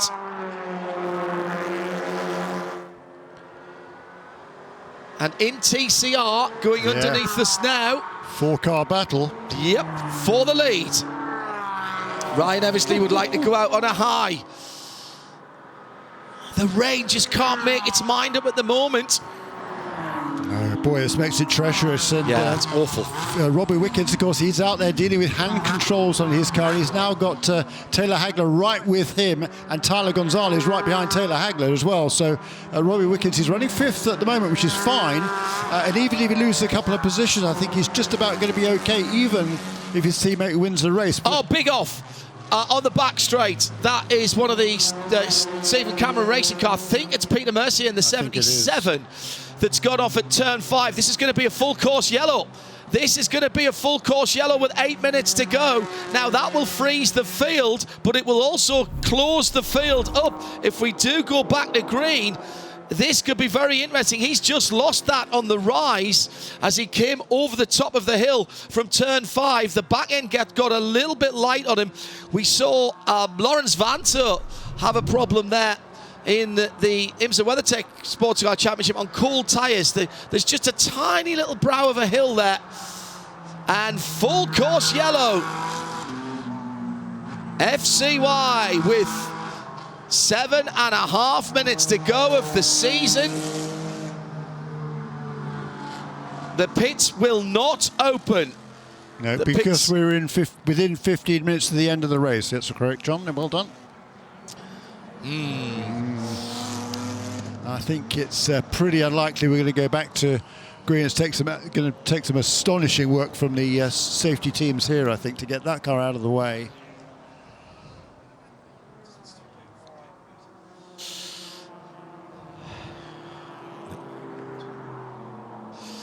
So, here we go.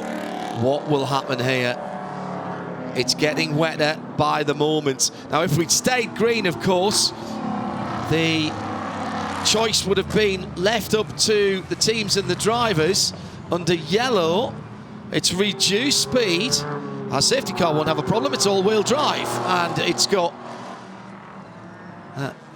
all-weather street Michelin tyres on it. The BMW XM. So Jesse Lazare, his lead has gone, but the time is ticking away. For Jesse Lazare, that time will be ticking far too slowly. For Robbie Fawley, in 16th position, that'll be net 15th at the end of the race. No, he's 15th, so that'll be net 14th, because he's just gone past a couple of cars, of course. Where's Pompelli?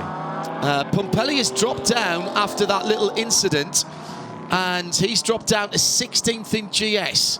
A whole host of... He actually hasn't come past on this lap, has he? No. Right. Okay. Yeah. So the good news is that the car that has caused the yellow... Oh, he's got problems. The BGB 83 car's got problems. Right rear damage on that car, and the marshals have pushed it away. So Pompelli is out. Tom Collingwood and Spencer Pompelli's day is over. So that's another car that Robbie Fawley effectively has... I reckon he's in 14th now, come the results, Robbie Fawley. So let's get the abacus out and work out whether we are still in the situation where Rebel Rock are leading. Do we reckon Rebel Rock are still leading? Jeremy nods. Yes, sagely. we do. By my reckoning now, if Liddell finishes 6th, post-race tech, of course, notwithstanding, he'll have 2,420, 20-point edge over Robbie Foley and Vin Barletta.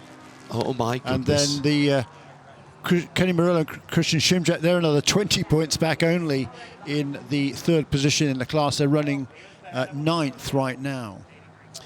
Right, let's have your nominations, team, please, for the Michelin moment of the race in GS and TCR. Shea Adam, I'll come to you first. To GS, Michelin moment of the race. That's a hard one. I honestly don't know, John. I can't think of any nomination. I'll go with Eric Foguera starting at the back of the pack and Stephen McAleer now in a podium position. Yeah, like that. And in TCR, Shea? TCR, Michelin moment of the race.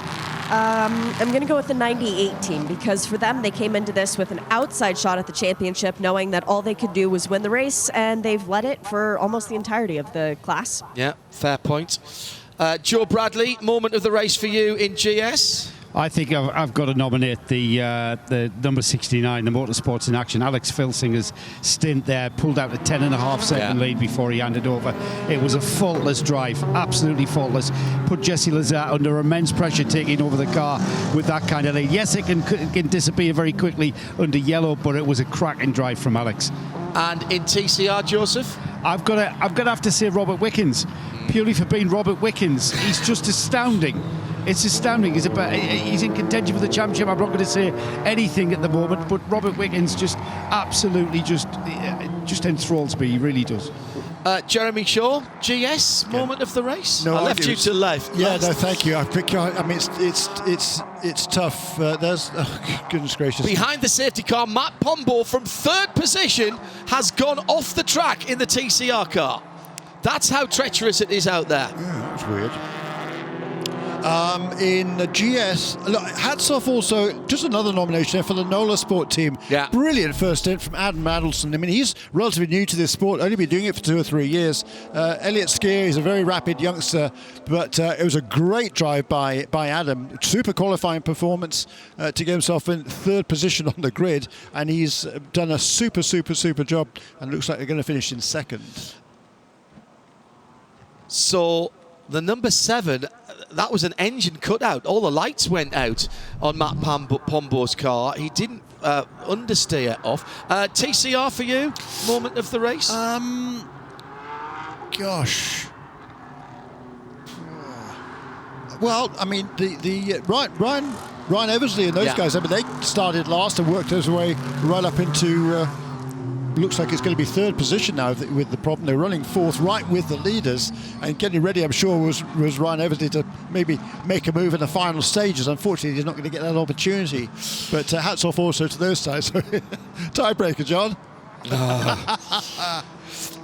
I'm not going to argue with anything. So. Well, this isn't over yet, guys, by the way. That's true. And we've got the incident cleared. We have got the incident cleared. By the way, does anybody have any argument if I say our special award for this race, which is new to this race, the BDO No Strategy Award for the whole season, and there's just one nomination for this. Does anybody want to go past the 33 team of Brian Herter Autosport, who could well win the championship here without winning a race? It's about consistency, it's about execution, it's about teamwork. I think they fulfill that, Jeremy, whatever happens in the championship race. Two thumbs up from me. Right, okay, so that one we will say, that's new, thanks to BDO, the Global Accounting and Strategy Company, who have supported us in WeatherTech this year here on IMSA Radio and IMSA TV. So that one we know, and that is a No Strategy for the Season award for that team. The rest of it, well, we've got 14 seconds to go. It's going to be a checkered flag.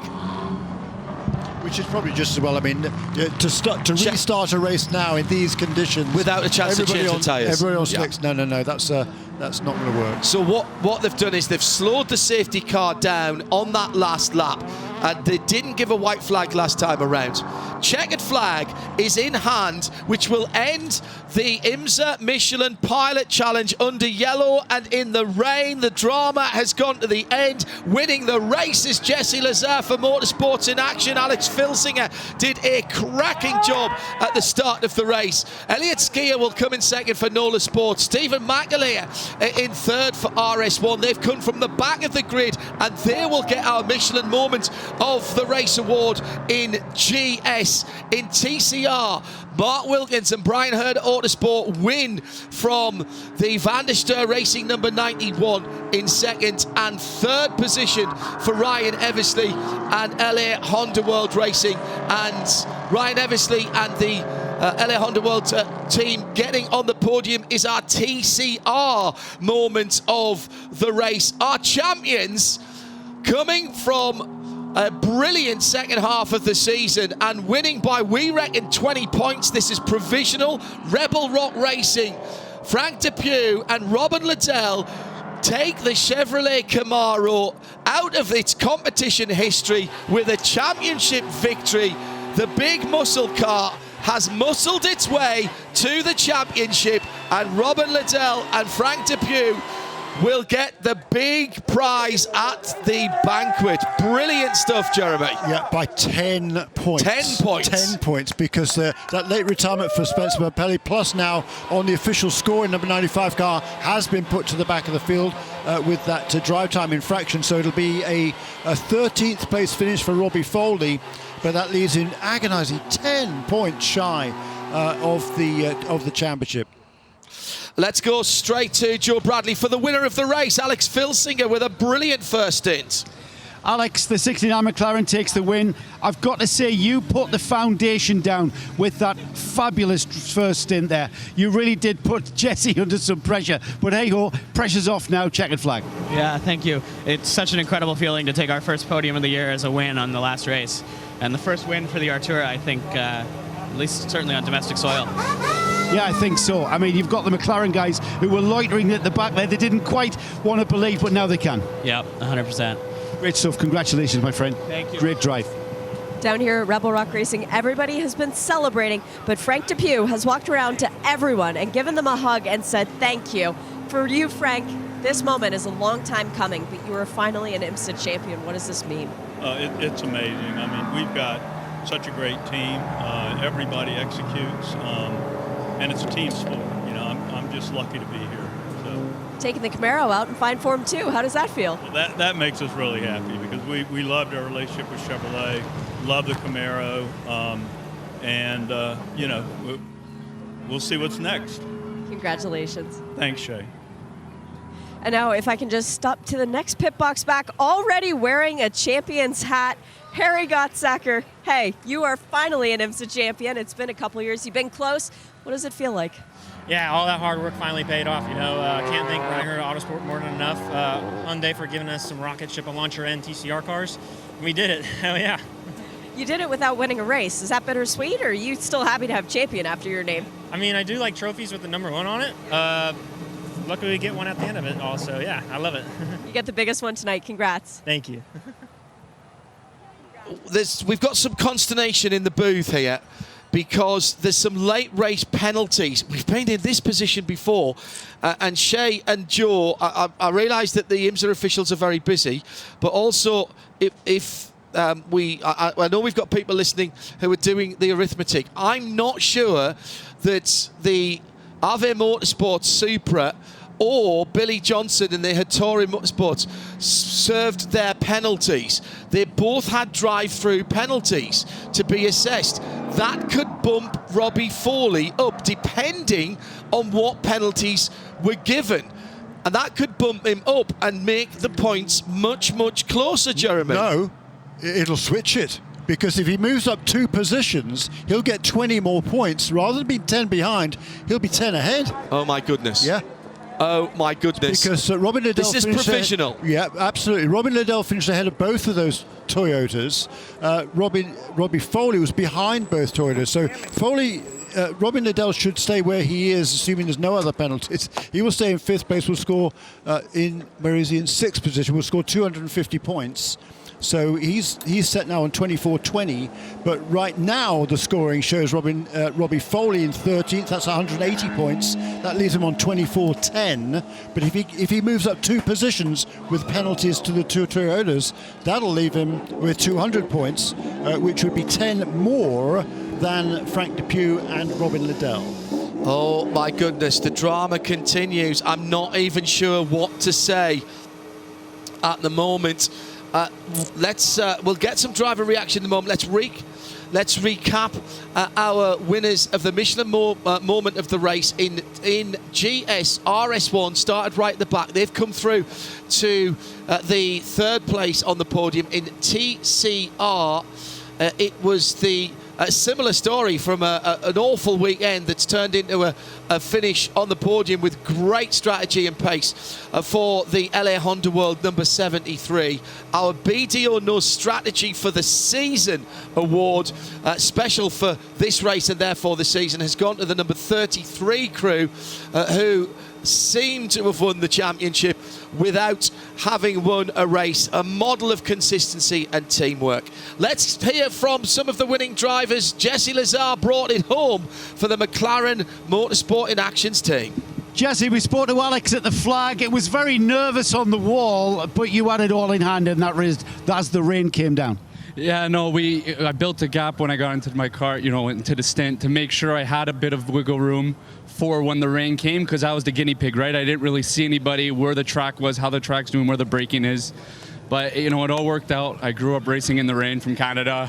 So this is only natural to me, and I'm so happy for the team. Alex made my job so easy. What an incredible stint by him. Got in the car, 1st place basically on sequence, and just kept it there.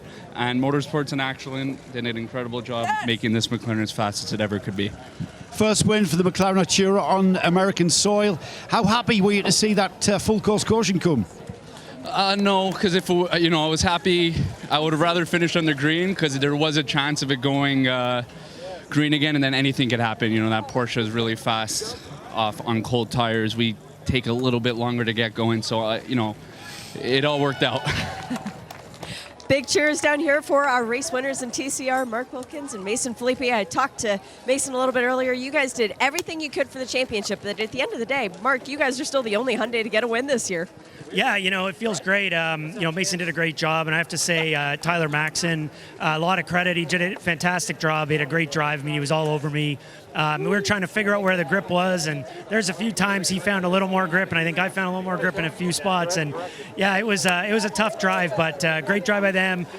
You know, Mason, Brian Hurt Autosport this year, our crew, our team just did a great job. It was a tough season, but congrats to the 33 on the championship. That's massive. Just a great day for Hyundai, another championship for them, and let's keep it rolling. Yeah, this is exactly the momentum you need to go into Daytona. Now, the sister car wins the championship. You guys won the last race. It should be a pretty good fight when we get to Daytona in a couple months' time.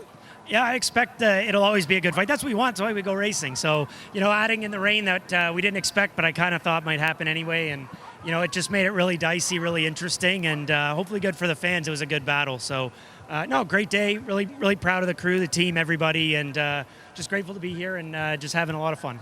3 wins on the season, Mason. How good is it to drive with this guy? It's awesome to drive with Mark. I mean, like you said, our number 98 crew, our Hyundai Elantra and TCR car was awesome out there. And then he had a killer final stint. I mean, it looked super sketchy there at the end. He had a great battle with Tyler.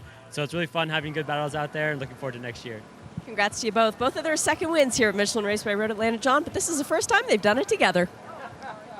Shea will understand the situation we're going through at the moment because we've been here before, her and I in the booth. I am staring at the timing screen at the moment to wait to see if there's any changes. We are waiting for word from race control about unserved drive-through penalties for overtaking under yellow for Ave Motorsports, the number 14 Toyota, and the similar car of Hattori Motorsports, the number 50. I've got them scored as only one time through the pit lane, both of those cars. So if that is correct, they did not serve their drive-through. That would normally mean a time penalty to the end of the race. Drive-through. Equivalent to a drive-through.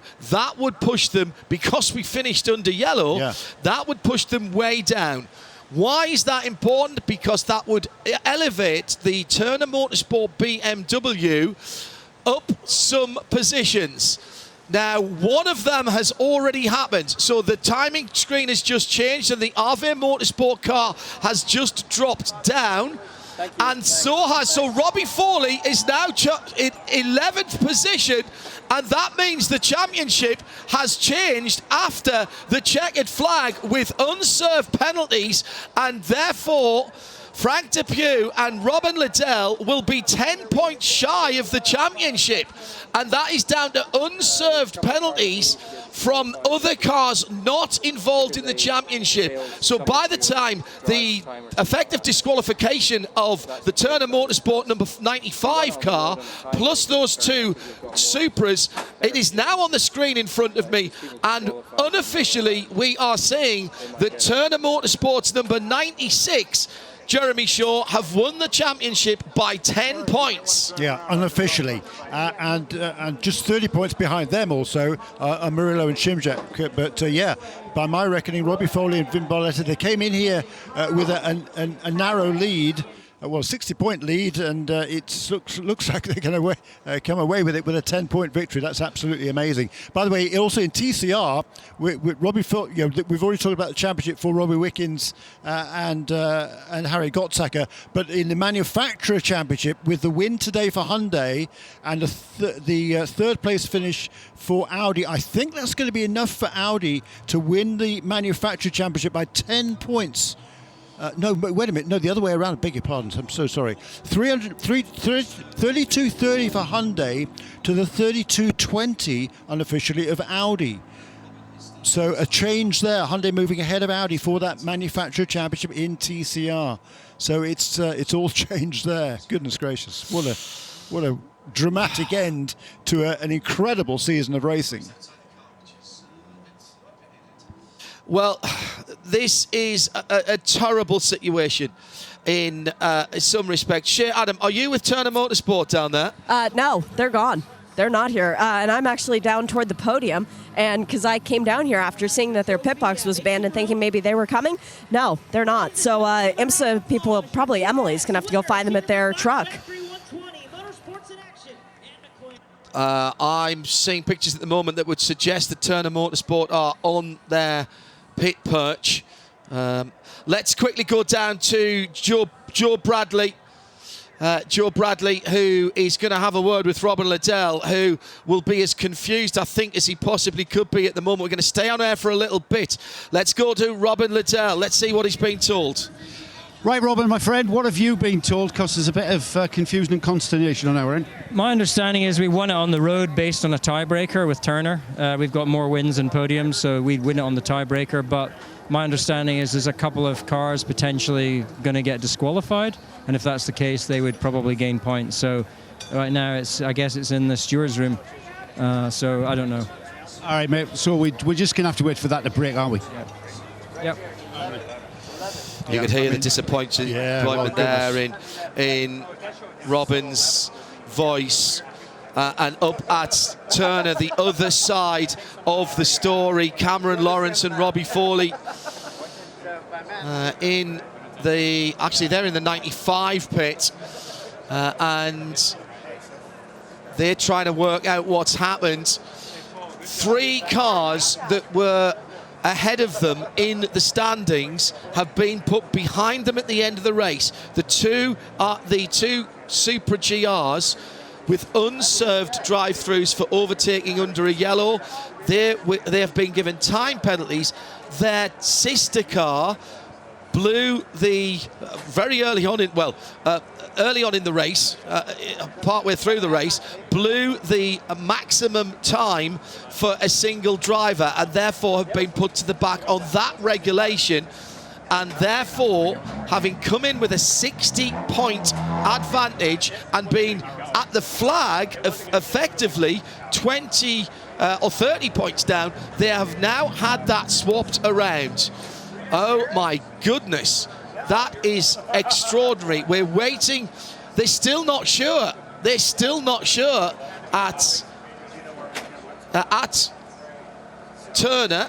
No, I mean, there's likely to be, it's going to go to the stewards. The timing screen has changed. Has changed, yes, indeed. The timing screen has changed, and I was staring at it as it happened. Yeah. It was first the 14, the RV car dropped down, and then the number 50, Billy Johnson car. They've now been scored in 17th and 18th, having had time penalties exacted upon them.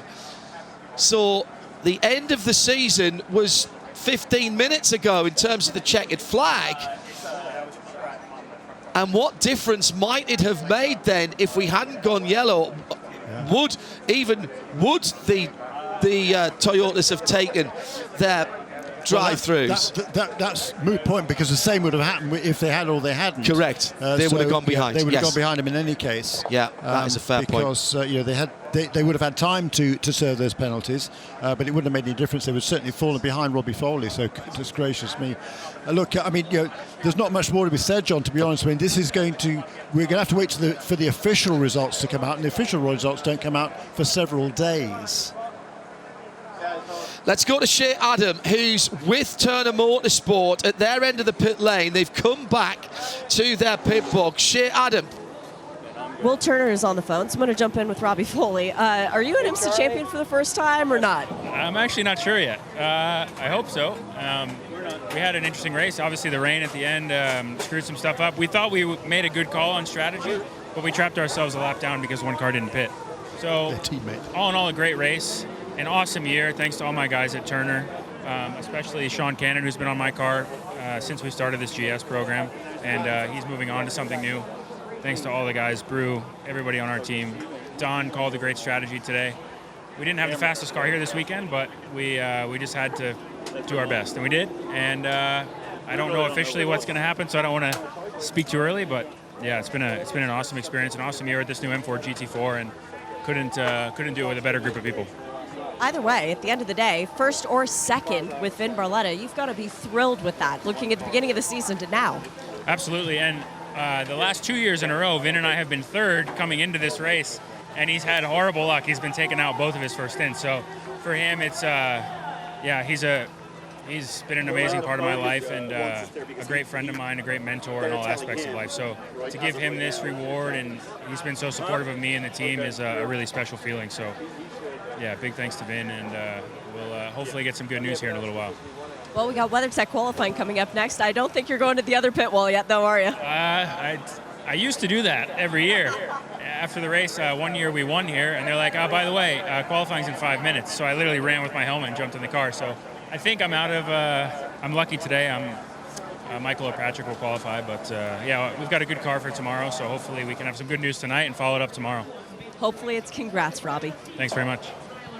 Well, a really good interview from Robbie, and thank you, Shea, for getting down there. Will Turner is off the form. We might get a quick chat with him. John Solana, who could be a hero or a villain here, and we don't know, because when Robbie was saying we got messed up by the fact that a car didn't pit, that was their team car, and that's what put them a lap down. However, in not pitting, they blew the driver time, and therefore that car, the team car, got put to the back of the results. And that is the part of the points. I mean, you can look at it either way, which one happened first, second or third, but that is part of the points that have given them the championship by the slenderest of margins. Shea Adam is still down there. Shea? We still don't know. There's a lot of uncertainty. There's everyone came back to the Turner box. They had left it at the checkered flag, thinking that was it, and Rebel Rock was celebrating. And now everybody is very superstitious, standing there, sitting there. Will Turner was on the phone. I can only assume it was with race control to try and get an answer. But they are at the exact opposite end of the pit lane from the podium. So if they need to go down there, it's going to be a long walk. Well, I'm sure there'll be a golf cart. We've got our pit reporters. Don't go away from there, Shea. Don't go away from there. Joe Bradley's at the other end of the pit lane with Rebel Rock. We've got pace laps out for the Cadillac owners on the circuit at the moment. Nice to see a few Cadillac wagons out there, VTS wagons. At the moment, there are two teams at opposite ends of the pit lane, being the Rebel Rock pit in and Turner Motorsport at pit out. And they don't know. The good news is we've got plenty of time before the start of WeatherTech qualify. And it's from the other pit lane as well. And so it's from the other pit lane, yes. Clearly, IMSA want to honour in the pit lane the champions here. They have their banquet and their awards ceremony later on this weekend. But right now, I'm not sure what the conversations are, because the timing screen now does reflect all of the penalties post-race. Oh, the rule book was out there at Rebel Rock. So here's the result as it stands. The top three are unaffected. In fact, the top 7 or 8 were unaffected. So it's Motorsport in Action, Nola Sport and RS1. Those are your podium finishers. Robin Liddell and Frank Depew finished in 6th position. The rule book is out in the hands of Rebel Rock Racing at the moment. The changes came behind Robin Liddell, but between Robin Liddell and Robbie Foley as they finished. The first car that disappeared was the Turner team car, because they'd blown the driver time. So they get put to the back as of the regulations. The two cars post the race with their problems were unserved drive-throughs for overtakes under yellow, and that was both of the Supras. Yeah, oddly, the number 95 car hasn't been put to the very back. It's been put rather oddly in 25th position. Not quite sure why that should be. What's behind it? Well, several cars. Right, so the two Toyotas. Yeah. Right, so the two Toyotas, their penalties came later. Yeah, but the drive time should usurp everything else. Yes, I think so. I agree with you. I'm pretty sure it should. Yes, absolutely. So actually, yes, and there's 2 cars laps down as well. That should be, I reckon, be ahead. But plus the other cars that didn't finish even. The 95 car will go back behind them. But that's not really relevant to anything right now. It's what is important is those unserved penalties. Those penalties were quite clearly made by race control, and the rules I think on those are pretty clear. If they are unserved by the time the checkered flag comes out, then they are converted into a time penalty for the equivalent of a drive-through. And they know what the pit lane delta is. Exactly. They know the amount of time from start to finish in pit lane speed limits. Yeah, because race control, they decree what that is, so they know what it is, and and whatever it is, it's going to be long enough to put him way back behind Robbie Foley. So, the only really question mark is, have those penalties been served? And no, they haven't. So, I'm not quite sure really why it's taking this long to figure that out. I'm trying to see what they are saying about the conversion of pit lane penalties to Robin Liddell has moved away from the rest of his team, and he's having a chat with where's he off to? It looks like he's off up to race control. And meantime at Turner, they're all on their phones as well. Well, we promised you drama from the Fox Factory 120. It's now been the Fox Factory 200 and counting. And we're in a situation here where we can confirm the two podia, which we've done. It'll be Brian Herder Autosport number 98 in TCR from Van der Ster 91 and LA Honda World the 73 Honda on the TCR. We still don't know our champions officially.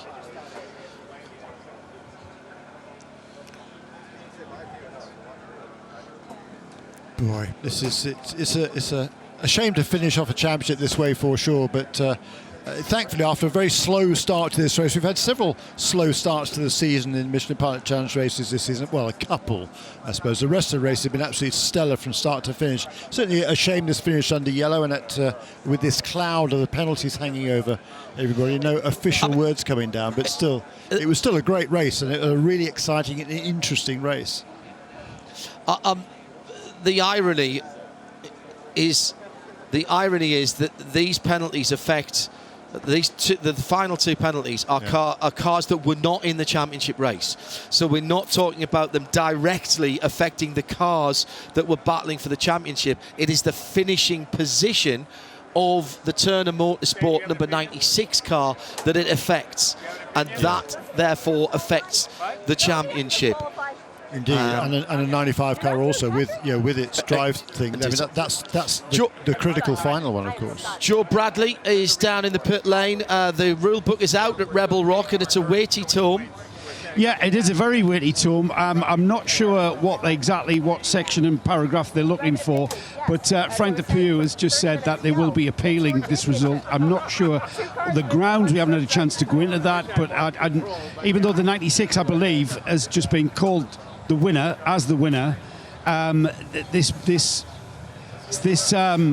well, Frank Depew has just mentioned that to me. That's yet to be made official, but there are a lot of sour faces down here. There are a lot of stern faces, I should say. They're not happy with how things have panned out in certain ways. Will Turner at the other end of the pit lane is showing Robbie Foley a message on his phone. We can't see it. There's still, is there a hint of a smile on Will Turner's face? Don Solana looks like he packed up all of his stuff a little while ago. Shea Adam is still down there, and we'll try and jump in a moment. It feels like election night coverage here, and we're waiting for a recount. Honestly, it's extraordinary. Yeah. If you're just joining us, we're getting towards our coverage of the WeatherTech qualifying. It is wet. A quick recap of what's happened here. As they crossed the line, 6th place for Rebel Rock Racing was enough to secure them the GS Championship. However, 3 cars between them and their championship rivals, the Turner Motorsport number 96 crew, who came into the weekend with a 60-point edge, 3 cars were moved from their finishing positions. The 95, their teammate, that was a drive time. And they've gone to the back, and the two of him, the two GR Supras had unserved drive-through penalties, and they went through and dropped back as well. We finished under yellow because of a crash. It was wet, and it would appear that there was no opportunity for those to be served and no opportunity for Rebel Rock to improve their position. There's a smile on the face of Will Turner. Adam, you still up there? I'm the reason he was smiling, actually. Of course you were. He was asking if we think we'll hear it first or he'll hear it first. And I said, well, I hope you would. And he goes, from where? The heavens? So we kind of are the heavens. So, John, when you hear, let us know, because Will Turner would love some information. Can you have a quick word with him? And you know, this is it's an interesting way to end a championship, isn't it? Yeah, for sure. He's seen championship sorted in so many different ways over his career, hasn't he? Right, just hang on a second. I'm waiting for confirmation of this. I'm going to ask, I've been told that this is like election night. I'm being told in my ear that the 96 crew are champion. Aaron, can you confirm that for me from Charlotte, please? Can you confirm that before we move on any further? Election night coverage. You're being told in John's ear that the 96 is confirmed as champion. Right. We're waiting for official And we have now confirmation of the information that we were looking at. The screen that I am looking at, Adam, is that Robbie Foley finishing 11th and Robin Liddell finishing 6th gives the championship to Turner. At this point, it's provisional until post-race tech and anything else. Adam down with Turner Motorsport, the smallest of margins, including one of their cars being put to the back of the grid, the back of the finishing order, has given them the championship by 10 points. Provisionally, you guys are champions by 10 points. So, congratulations. Yes. I mean,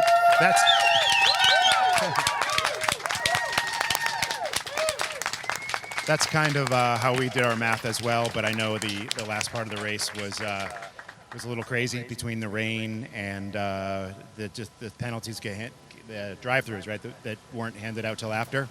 But yeah, if this is really official, I mean, pinch me, because this was an amazing day. And look, Robbie Foley had to finish 11th, and he finished 11th. And if we did it because of this, that's amazing. Having the full bird in your car proven to be a bit of a secret weapon. And Robbie, first championship in IMSA. It's kind of hard to believe. I mean, you got MX5, but that was a long time ago under different guises. What does it feel like to now be able to say, hey, I'm an IMSA champ? Yeah, it's amazing, and I owe it to all these guys and girls at Turner Motorsport. It's been a great experience for me the last 5 years joining this group. You can't do this without great people, and a great teammate in Vin. He's been a huge part of my career and a great friend and a mentor over the years. And I really owe it all to these guys. We had a great season with our new M4 GT4. The car's been awesome. We were a little on the back foot this weekend in terms of pace, but we tried to do what we had to do, and yeah, it's awesome. And a special shout out to Sean Cannon on our team. He's been on my car personally since we started this GS project, and he's moving on to other things. So I just want to say a special thanks to him and all my guys and girls on this team. Wouldn't be here without him. I've got to ask Don Salama before we get too much into this championship celebration. What happened with the sister car with the 95 and the drive time, and then ultimately trapping the 96 a lap down? So we got caught. That timing of that last shorty, the yellow, around 45 minutes to go was the worst timing for us, right? Because Cameron was trying to push it one more lap. Frankly, we were trying to avoid pitting on the same lap for the 96 to leave a clear box, and that one lap hurt us because the yellow came out. He couldn't get his drive. Like, we're 5 minutes early, but we still couldn't get it in time. So it's just bad timing. We were trying to default to the 96 preference, and it just hurt the 95. So we'll make sure we pay back next year for those guys. Yeah, you still won the championship, so congrats to all you guys. Little party, we got to go qualify. Yeah, thanks. We're ready. Let's go to Robert Wickens, champion in the 33 without winning a race. Harry Gotzacker and Robert Wickens, TCR champions for 2023. I'll start with you first, Harry, then we'll have a word with Robert. Congratulations, must feel fantastic. Thank you very much. All year long, our launcher and TCR has just been an absolute rocket of a race car, and can't thank the Brian Herda crew enough for all this wonderful opportunity once again. And yeah, we did it. I mean, it wasn't too pretty this afternoon, but we did it. So I'll take it, and I love it, and yeah, looking forward to more. And your teammate, Robert, Tricky end to the end of this 2023 season. Just how bad were the conditions? Yeah, it was a little nerve-wracking. You know, I felt quite comfortable where I was, just kind of saving everything in case I needed more tire or more car at the end. And yeah, the target was just to keep it in the top 5.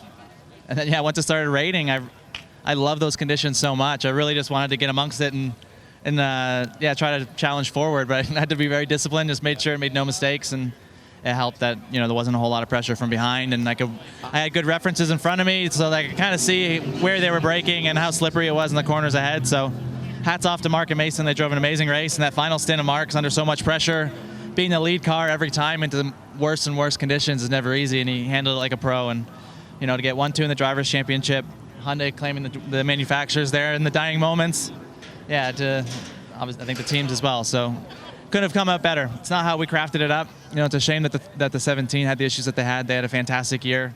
They battled us hard week in, week out, and yeah, I mean, I guess that's how it goes sometimes in motorsport. And you know, for us, the job wasn't done. We still had to execute a good race, problem-free, no penalties, and yeah, we did it. Champions, Robert, champions. All that hard work comes to this. Well done, guys. Well done. I've just noticed something else in the pit, and I've just been shown the pictures to prove it as well. Think back to VIR. There was contact between the Chevy Camaro and the Lone Star Racing Mercedes AMG GT4. There was bad blood between that. There was some words apparently afterwards. The 27, Scott Andrews driven Lone Star Racing AMG GT4 pulled into the pits at the end of the race and gave up the extra spot. I have just noticed that it didn't cross the line at the same time as everybody else, and that was in front of Robbie Foley. So they have effectively, despite all those penalties, if that car had stayed out, then there would still have been enough points on the table, and the win tie-break would have gone to Rebel Rock Racing. So Lone Star Racing have deliberately affected the championship, and I'm speculating on the cause of that, but I can only think, and thank you again to those who have reminded me of the incident at Lime Rock Park. That, I think, is certainly some of the reason that we've seen some particularly unhappy scenes from down at Rebel Rock Racing. We're going to have lots to talk about in Michelin Post-Race Tech and Midweek Motorsport next week. Thank you for staying with us. Particular thanks to all of our technical crew, both here at the track and up at Charlotte. Aaron, thank you very much for all the information today. Brilliant to have had you in my ear. And to everyone who's worked on Michelin Pilot Challenge this year, through all the way from the Rolex 24 to here at Motul Petit Le Mans. We've crowned champions. We've had a new race winner with McLaren taking the victory for Motorsports in Action. We've had controversy, excitement, and there'll be more discussion to come, I'm sure. Once again, IMSA Michelin Pilot Challenge has delivered. On behalf of the whole team here on RSL and IMSA Radio and TV, I'm John Hindorf. And now, breathe.